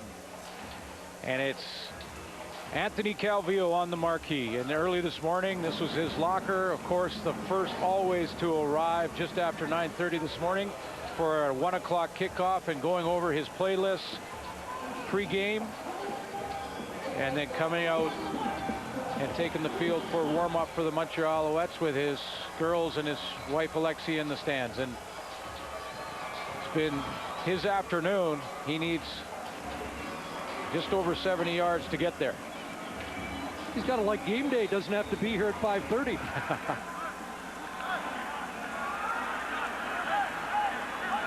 Well, they'll start at the 35. Room on the field for the drive to produce a record. Over the middle. That'll cut into it. There's a big catch for Kerry Watkins up at midfield. That's going to cut into that 65 yards as now we get real close, and it looked like Kerry Watkins here. He's really going to dig hard on this dig route. And all the receivers, as John Lou mentioned early on, would love to be the answer to that trivia question and catch that record-breaking football when Anthony Calvillo crosses the threshold. And they're running their routes hard right now to get open. 45 yards away as Watkins' grab is good for 20. Handoff inside, Whitaker. 5 more. It was funny on the last series for the Alouettes. The record actually went backwards for 4 yards on that loss by Brian Bratton, making it hard on the old guy. I was going to say that's why I thought it was 70, and then it went down to 65. That big throw over the middle gets them that much closer. So we're getting there, and it looks like it's going to be the 4th quarter when Anthony Calvillo becomes the all-time leading passer. Final play, 3rd quarter. 2nd and a long 5. He's got Jamel Richardson. Still going. It might be right here. He's passed the ball. Anthony Calvillo is the all-time Canadian Football League and pro football passing leader.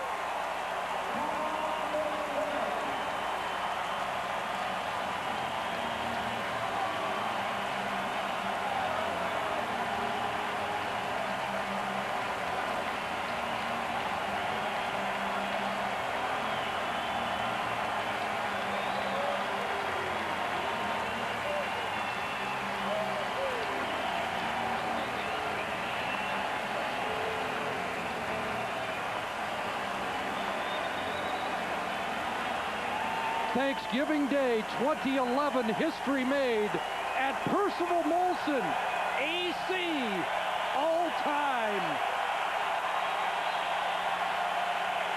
They are on their feet here in Montreal.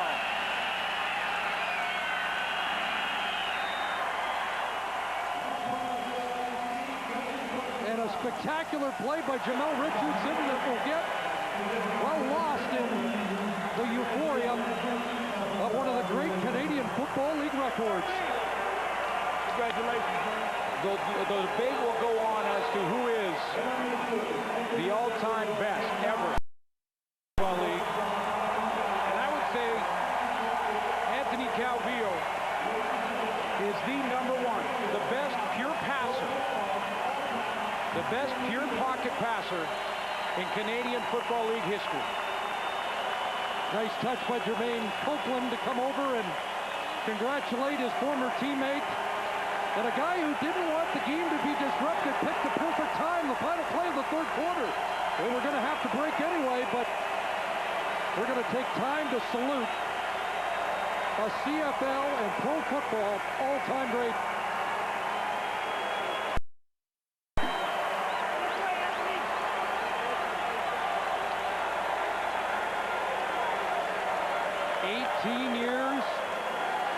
All the adversity, and now all time.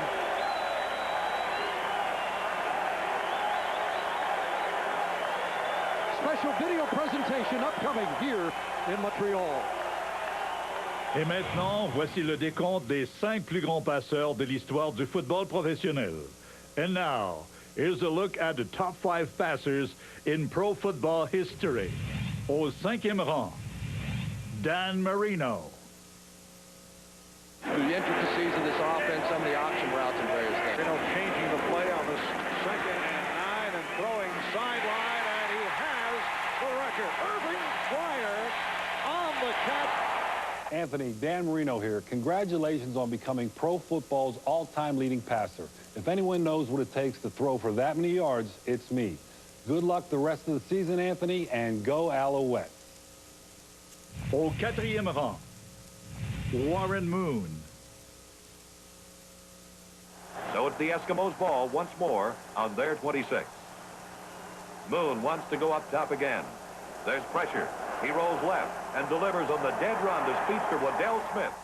Darrell Williams and yet another stop for the Cincinnati Bengals as Moon pump fakes all day long. Goes to an open man, and it's a touchdown. First of all, I want to congratulate you, Anthony, on a great career so far. 18 years of consistent football shows great longevity. You've been a champion 3 different times. But I want to give you a special congratulations on being the total yardage passing leader in the history of professional football. It's a record that I've held before, and I thought it was very special. Records are made to be broken, so you enjoy it while you have it. But congratulations on being that. What a great honor it is for you. Au 3e rang, Brett Favre. from the 38. And Mark pass is caught by Donald Driver, and there it is. Brett Favre has now passed for more yards in his career than any other quarterback in National Football League history. Au deuxième rang, Damon Allen. First and 10 from the 29. Allen takes the snap, rolls to his left, tosses underneath to Bruce. Here goes Bruce up the middle. 20, down to the 10, towards the 5, spin move, Bruce, end zone, touchdown, oh my! And Damon Allen is professional football's all-time leading passer, surpassing Warren Moon, as we've just witnessed Damon Allen do what no other quarterback has done in the history of the game. My good friend Anthony, Ronnie Lancaster held the record for 22 seasons before I broke it in 2000. And that was only 50,000 yards. I put the mark to 72,000 plus yards, and I can't even hold it for 3 seasons. It really shows your dedication and your commitment to your craft. Congratulations on becoming the all-time leading passer in Canadian Football League history and football in general. A job well done. Et au premier rang, Anthony Calvillo.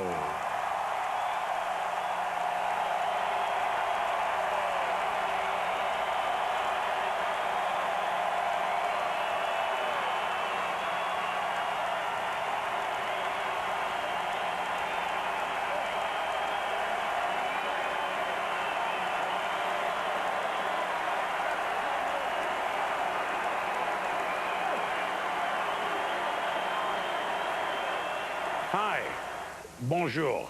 This is Chris Berman of ESPN. Je m'appelle Chris Berman de ESPN. A hearty congratulations to Anthony Calvillo for being pro football's all-time leading passer in yards. Now, we've always enjoyed watching you, the man I affectionately call the Kurt Warner of Canada.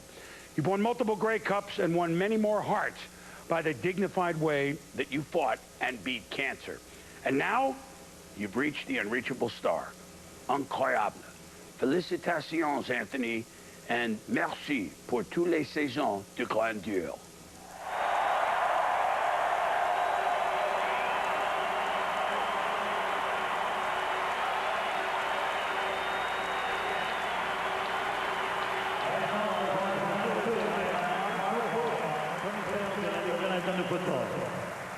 Anthony, tu es incroyable. You are one of the best players to ever play this game, but you're even a finer human being. You inspire all of us, and just please, please, keep on playing. Make it a few more years. Félicitations.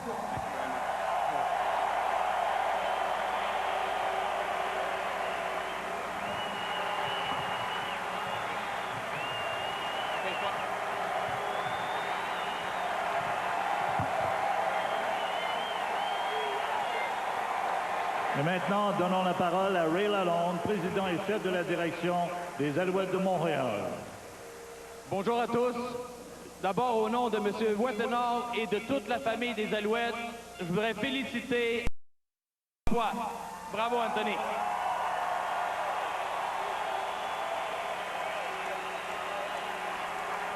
Anthony a joué pendant 18 saisons dans la Ligue canadienne, dont 14 avec les Alouettes. Quel privilège de l'avoir avec nous depuis 14 ans. Anthony, congratulations on behalf of Mr. Wettenhall and all of the Alouettes family for this incredible moment. Good job.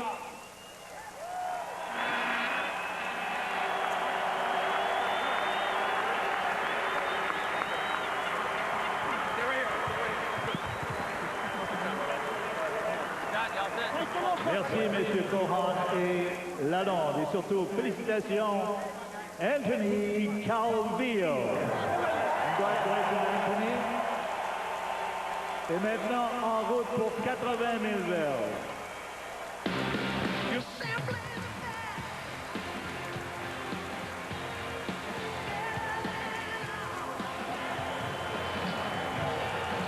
72, 382, and counting, and what a spectacular way to set the mark. A 50-yard touchdown strike to Jamel Richardson on the final play of the third quarter. Still got some football to play here.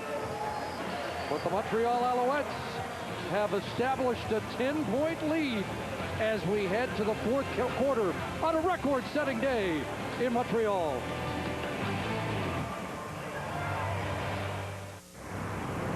It's Speed Weekend on TSN and TSN2.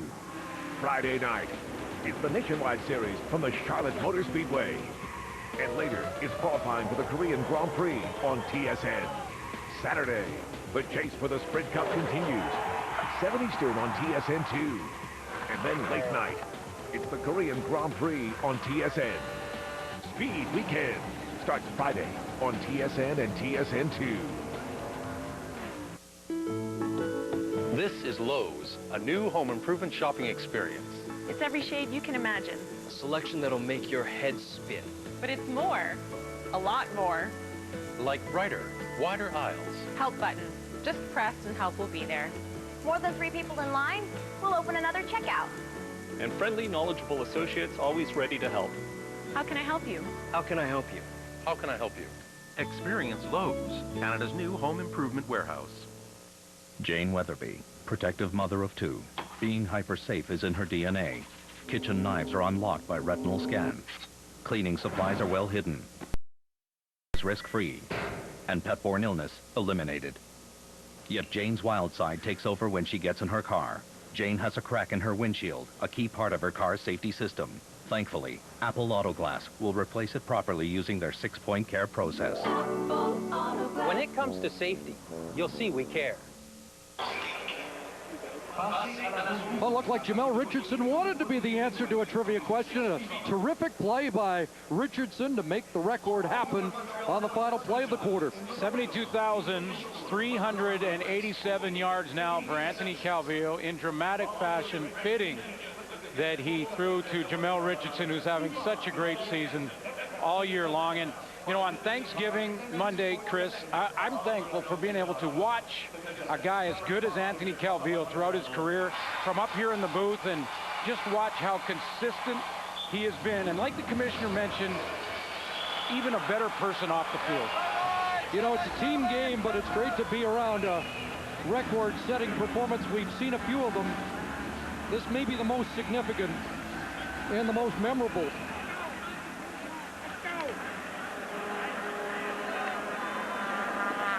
Damon Allen along the sidelines as Ron Lancaster was when Damon Allen passed number 23 to break the record. Another high short kickoff as the ball is fielded just beyond the 40-yard line. Argo's still very much in this game. Down by 10 with a full quarter to go.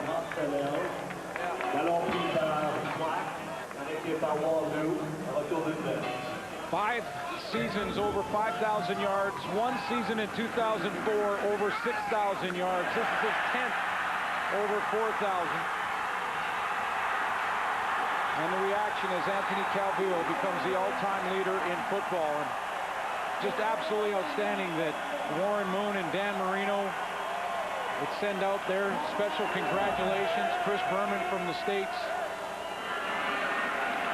Here's Corey Boyd with a hard run to the 44. There'll always be that debate, but you heard what Warren Moon said. It meant a lot to him to be the all-time pro passing leader. And now that is the claim of Anthony Calvillo. Yeah, I think he has the great respect of quarterbacks who have had to stand in that pocket with the bullets flying around them. No matter what league you're playing in, still guys trying to tackle you, come after you, and to play as long and as well as he has. It's truly an amazing accomplishment. Saw some emotion from the veteran quarterback. Here's Giles on second down. He'll take off. He'll run for a first down. And it'll get taken down at the Alouette 45-yard line by Diamond Ferry. Big first down for the Argos. Because again, this game's not done. The record is over.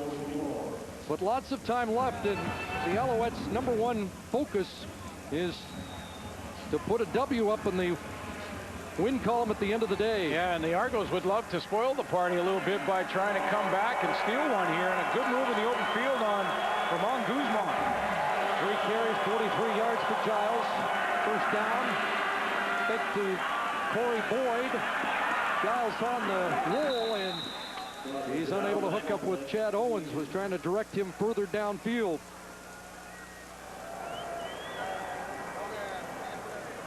Three-time outstanding player in the Canadian Football League. You know, and every teammate that I talked to yesterday and asked, you tell me in your words, what makes him one of the best, if not the best, in the history of the game? And to a man, they didn't talk about his release, his ability to read. To a man, they talked about his work ethic. How much he studies, how much he works at getting better. More pressure off the edge. Chip Cox with the knockdown. Well, somewhere Tracy Ham is watching and cheering him today, and this record probably not possible without the tutelage of one of the all-time greats, Tracy Ham. Well, I played behind him for over 3 years. I mean, he learned a lot from Tracy Ham and a different style quarterbacks, but he learned how to be a pro. You know, he learned how to make sure that you were that leader by example, that you were coming in at 5:30 in the morning and studying more film than even the coaching staff does. It's what he's been throughout his career, and that's why he's where he's at. Prefontaine, the line drive kick, wants the sidelines, picked up by Floyd, and he'll step out just short of the 20-yard line. Anthony Calvillo, our record setter today.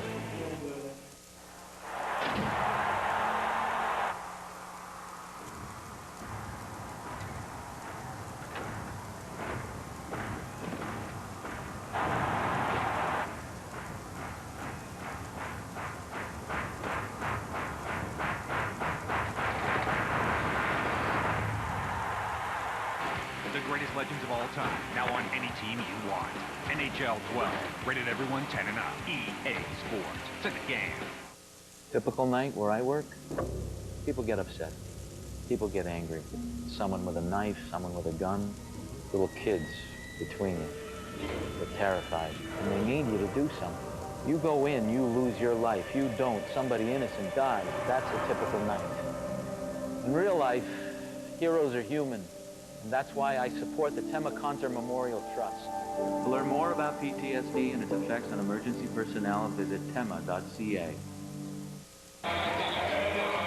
There's number 1. John Liu is with number 2 in all-time CFL history. Well, Damon, in the video tribute to Anthony Calvillo, you said that when you retired, you didn't think that Calvillo would beat this mark so quickly. When you consider that touchdown passes and completions and yardage all fell this season, put into perspective how monumental a year it's been for him. Well, it's been an outstanding year for him, and not only an outstanding year, but throughout his whole career. And I think, you know, when it's all said and done, he can look back and realize the path he took, the many different challenges, learning the game, but the fact that at some point, you know, Tracy Ham was a mentor to him and help, and I'm really good friends with Tracy Ham, and the fact that we're friends and we all go through the same thing, I can truly appreciate what he's done, and it's really exciting to be out here and honor it, right? Your records are meant to be broken, and so I'm really fine with it. Because you and Anthony are friends, Damon, what contact have you had with him throughout the course of this season as he was passing your milestones? Well, not necessarily throughout the season, but I think more so when he was going through his challenges with his family and also his situation. You know, those are the times you really reach out to him. You know, as far as playing the game of football, man, the guy knows what he's doing, and so we don't talk very much about football, but more so about you know, really serious issues when it does come to your family and yourself, you know, health. You know, I just let him know that I was praying for him and thinking about him, and at the same time, the fact that, like I said, Tracy Ham, myself, and Anthony are all friends, it makes it that much easier. So. Damon Allen, thank you for being here for Anthony Calvillo and with us. We'll send it back to you guys. Hey, he's a great player.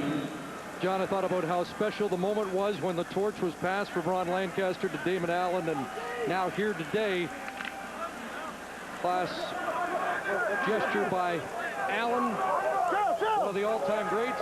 Sooner or later, we'll get him in the Hall of Fame. Brian Bratton with a catch. You know, I thought Herb Zurkowski had a great article in the Montreal Gazette this week about the first year in Las Vegas with Coach Ron Meyer, who had 9 different quarterbacks in Las Vegas posse camp, and he said this guy Didn't have the physical tools of many of the other ones, but he called him my sea biscuit. It's a guy who didn't look like he was a thoroughbred, but turned out to be better than them all.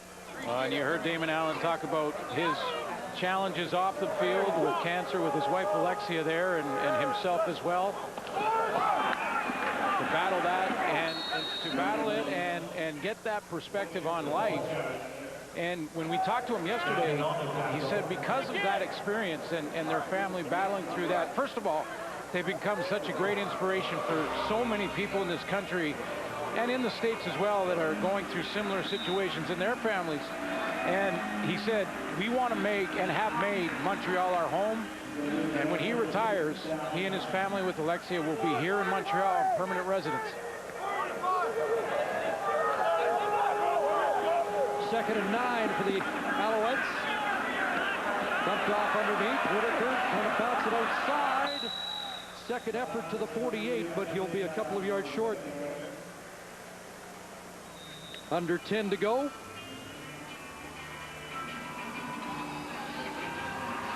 It's funny though, you know, about 3 times when he was asked in different ways yesterday, he said to me, he said, you know, I'm not going to be able to enjoy it. I just, you know, the game is important and we've got to win that game. And I don't want to deviate at all from my routine other than when, if it happens, they stop the game for it. And obviously they had to there, but he's trying to stay focused. And he says, that's something I'll try and enjoy a little bit more once this game is taken care of.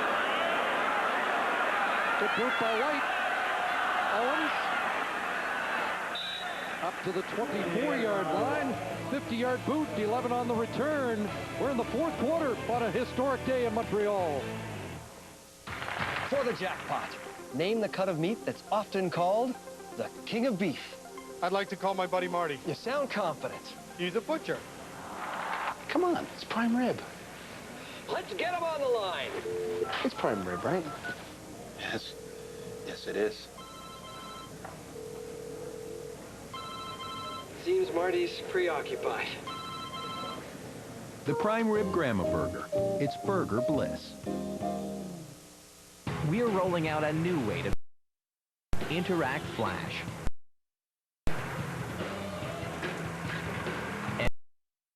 And zero liability, it's secure.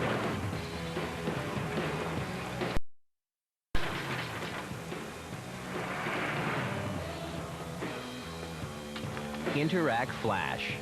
It sure beats cash. For details, visit interactflash.ca. The CFL on TSN is brought to you by GMC Sierra, the most durable, longest-lasting full-size pickup on the road.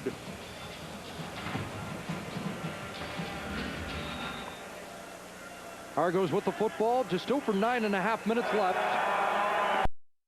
At the half, now down by 10. First down. Brandon Rideau's got a catch in front of Billy Parker.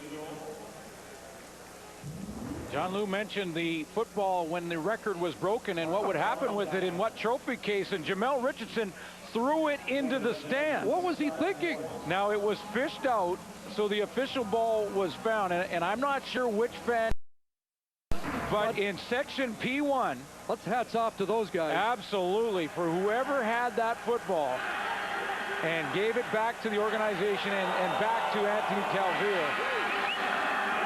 I don't know, that might be a fine on Richardson. Yeah, he didn't even realize, tosses it into the crowd. And you got to figure that at some point, one of these footballs from this game will go to the Canadian Football Hall of Fame. But I know, talking to Anthony Calvillo yesterday, that he said that one that does break the record, he certainly wants to have that in his trophy case. So, hey, hats off to whoever it was in section P1 who threw that ball back to the organization. Got Richardson off the hook. I guess. First down, another zone read. And Stephen Giles kicks it outside with John Bowman in pursuit. They'll catch him. That's a first down for the Argo quarterback. Modest day for Giles, but we have seen some pretty good evidence of what he can bring to the table with that scrambling ability. Well, and the priority in the offseason for Toronto will be to help him, to get him help get him, first of all, signed to a contract. I know that the coaching staff would like to see that happen, an extension, and then once Jim Barker, if he can accomplish that, then he's going to have to get him some help, and that means to start to build up his receiving corps. 5 games, he's doubled the rushing yards the other Argo quarterbacks have put together this year, and that slant is caught. Mike Bradwell the catch, his first of the day. Argos have a first down at the Alouette 40. And guys like Mike Bradwell, and when you look at Spencer Watt, or good young Canadian talent, is certainly Spencer Watt in just his second year. And so you can start there and take a look at him running this slant route.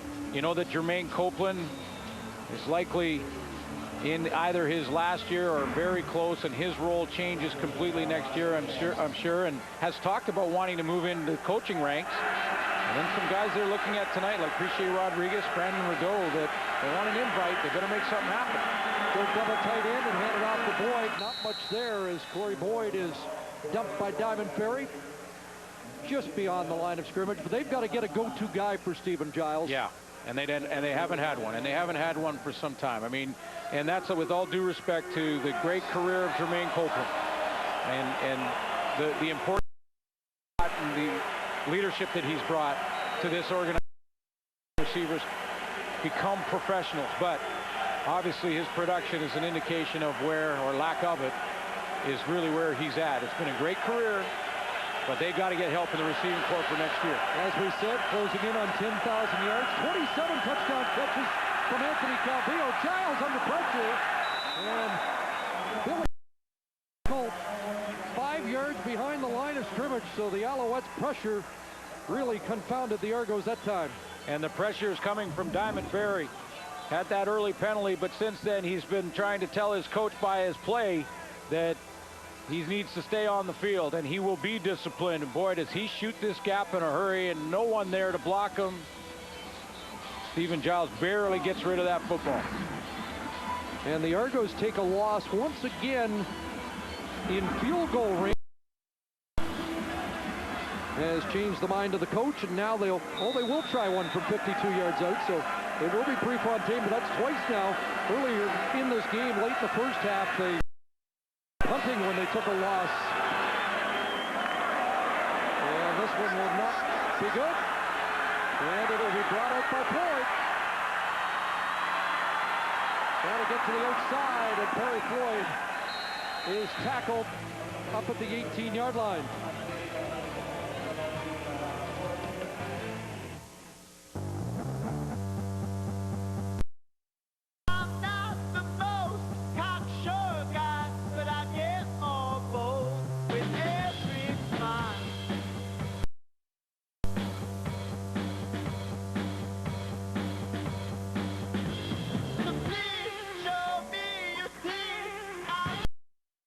Never goes unnoticed.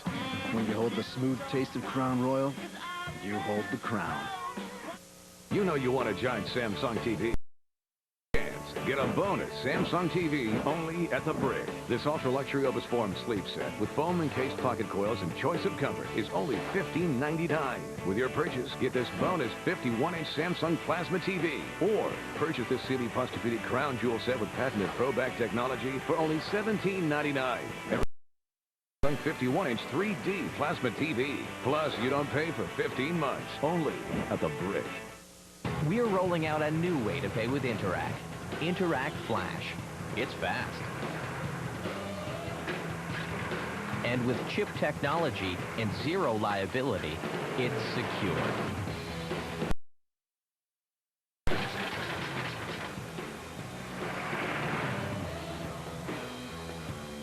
Interac Flash. It sure beats cash. For details, flash.ca. And a huge game at Commonwealth today with a large throng on Thanksgiving Monday. Expect Alouettes have the football and the lead. Has the record from the 18 of 18, tripped up at the 24-yard line. Jamel Richardson.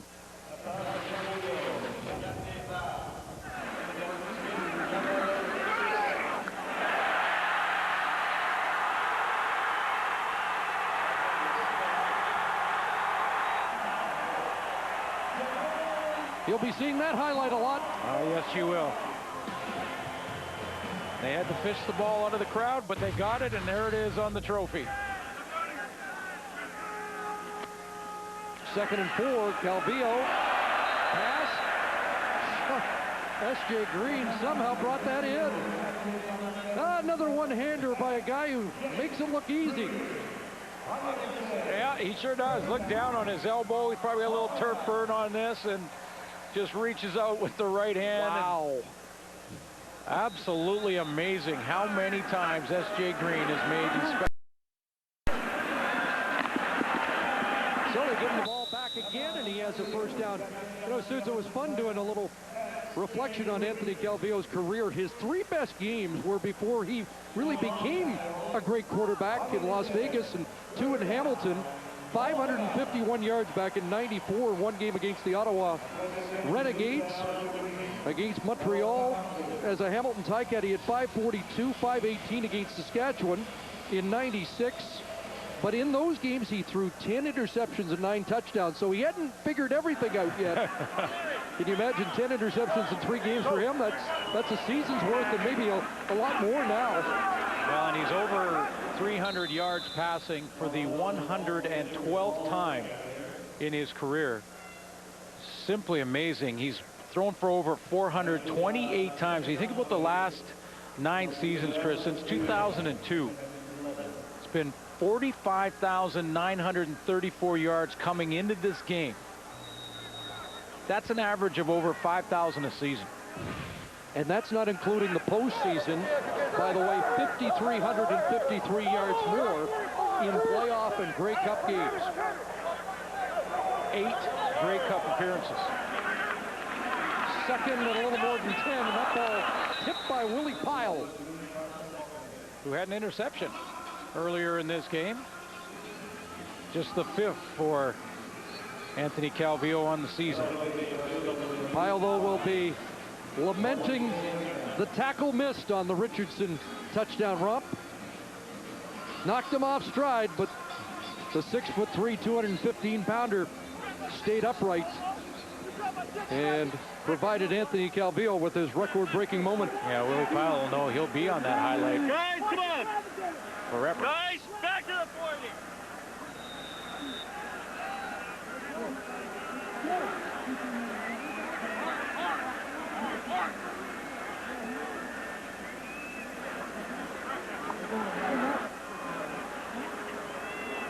Sean White working the clock right down. Owens at his 26. Good coverage, but Walter Jones part of it. Walter Spencer's there. And there'll be one more play before the 3-minute warning. Tough slugging a little bit for Stephen Giles, especially in the second half. Montreal D with 3 sacks in this game. They've had 5 hits on the quarterback and 5 hurries. So when he's been back in that pocket or rolling, trying to pass, it's been difficult for Stephen Giles to get that time necessary.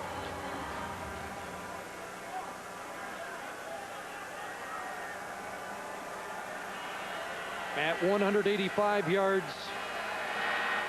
on the day, has not exceeded 254 a game since joining the Argos.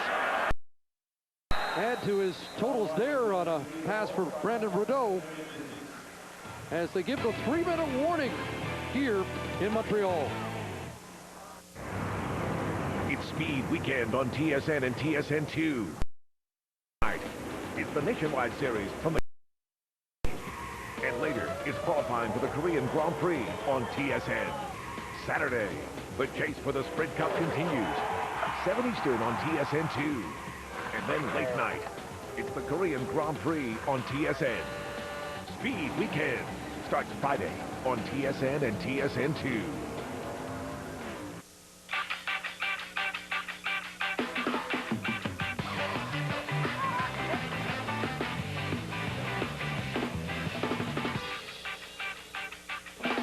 Captain, make it happen.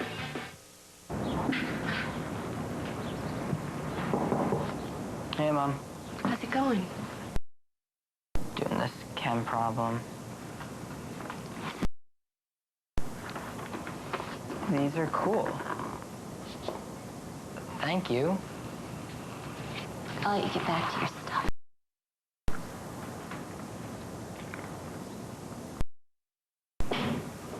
Cialis.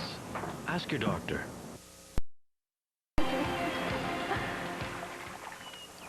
All the freshness of Ireland is captured in every bottle of Irish Spring body wash. Freshness of Irish Spring, now in an antiperspirant. The Alouettes can preserve this victory. 10-point lead. It'll be the 16th consecutive trip to the postseason. Giles on second down, open man, and Riche Rodriguez has a first down for Toronto. Time now for our game story, and it's brought to you by Mr. Lou. Is there any other? Anthony Calvillo makes history. The all-time leader in football, in pro football, with 1,000 yards, 306 yards passing in this game so far here this afternoon. In 19, and an honorable mention and special mention to Section P. Flag down, and so is Giles on a heavy jolt from John Bowman. Because Section P was nice enough to give the ball back after Jamel Richardson threw it up in there on the record-breaking catch. And they knew how important it was to that guy. Offside, Toronto, number 2. That penalty is declined. It'll be second down. Chad Owens jumped the gun. He said he wanted to do it at home weekend, or they're back at home again next weekend. And it's interesting because next weekend the Als will play the Hamilton Tiger Cats, and you know, in ace milestones, 20,000 was against Hamilton in 01, 30,000 against Hamilton in 03, 50,000 against Hamilton in 07. I thought he might get it next week. There goes Giles taking off again. He dropped the football. Montreal got it. It slipped up. Gives it right back to Ramon Guzman, the Alouette middle linebacker. Thank you very much, says Guzman. Stephen Giles, I don't believe he was hit there as he was going down. I think he just lost the handle. Got to cover up both tips of the football, and the one under his arm was loose. Set with himself.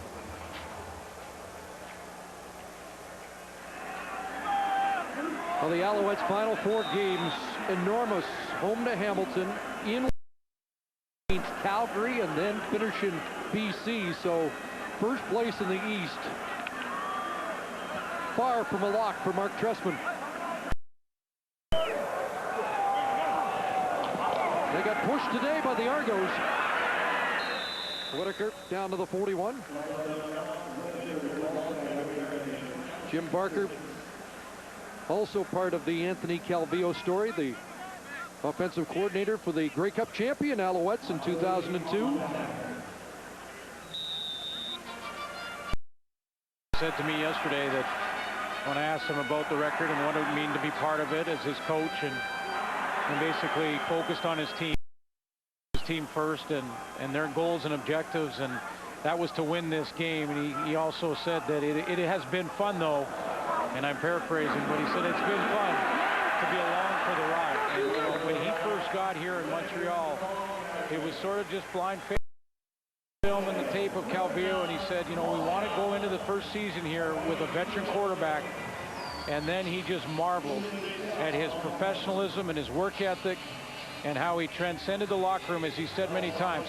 And Mark Trestman has said the most important person in the organization, and that includes owners and presidents and everybody, is your quarterback.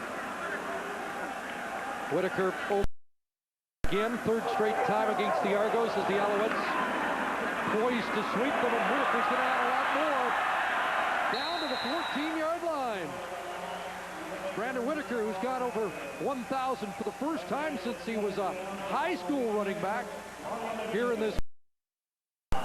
He really helped get this offense going. And you know, in my conversation with Calvillo yesterday, the beginning of the season, I said, you know, forget about the records.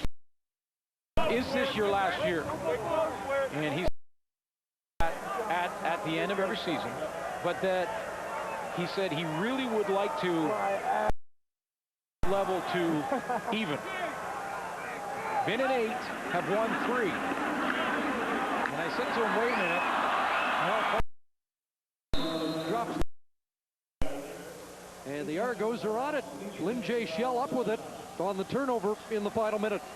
So I asked him then, I said, okay, well, that means that you're going to have to win 2 more last year. And, you know, he's taken some hellacious hits this season. He's been knocked out, as a matter of fact, for the first time in his career against Edmonton. And I asked him the same question again yesterday.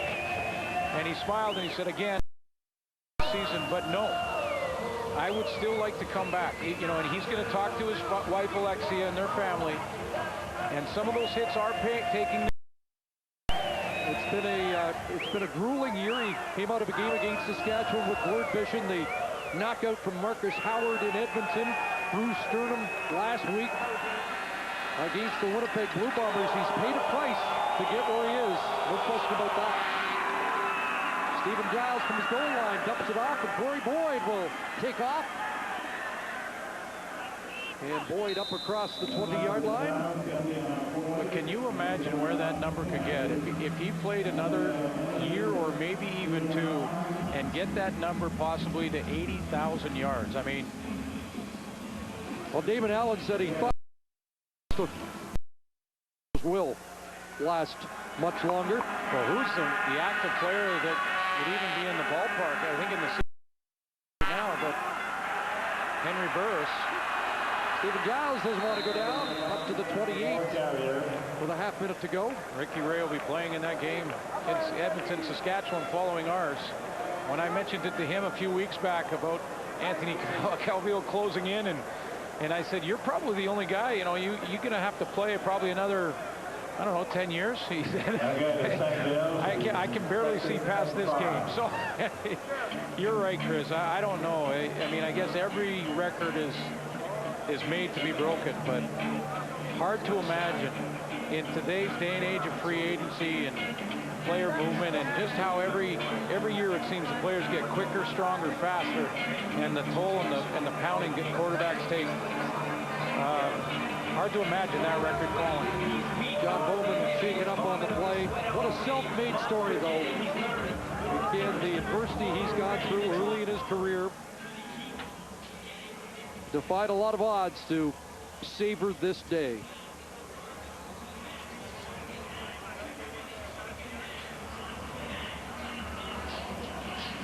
And the family enjoying it. AC out here with about a minute to go, and so we can finalize the stats through this game. For game 14 for the Alouettes on the year.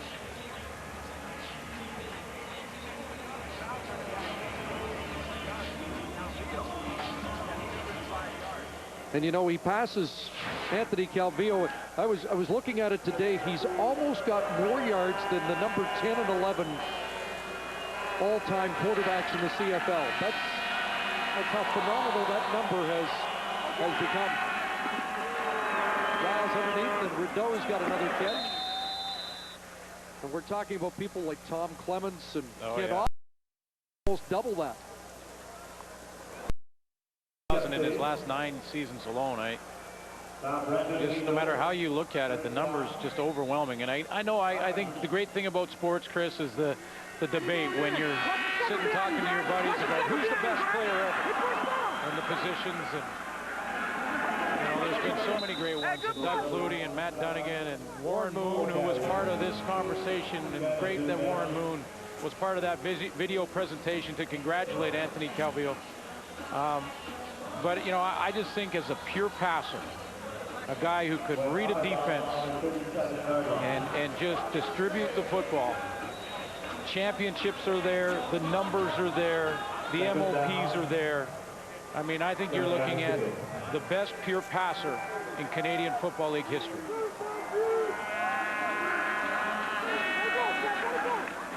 Could be the final play. And Giles is hauled down. Moulton Hopkins brought him down. We'll get one more play as Moulton Hopkins chucks up a sack. Well, the Argos were game today, but too much Montreal offense in this second half. The Argos have Calgary at home next, then Edmonton at home, and then Winnipeg on the road, and they'll finish against the Ticats.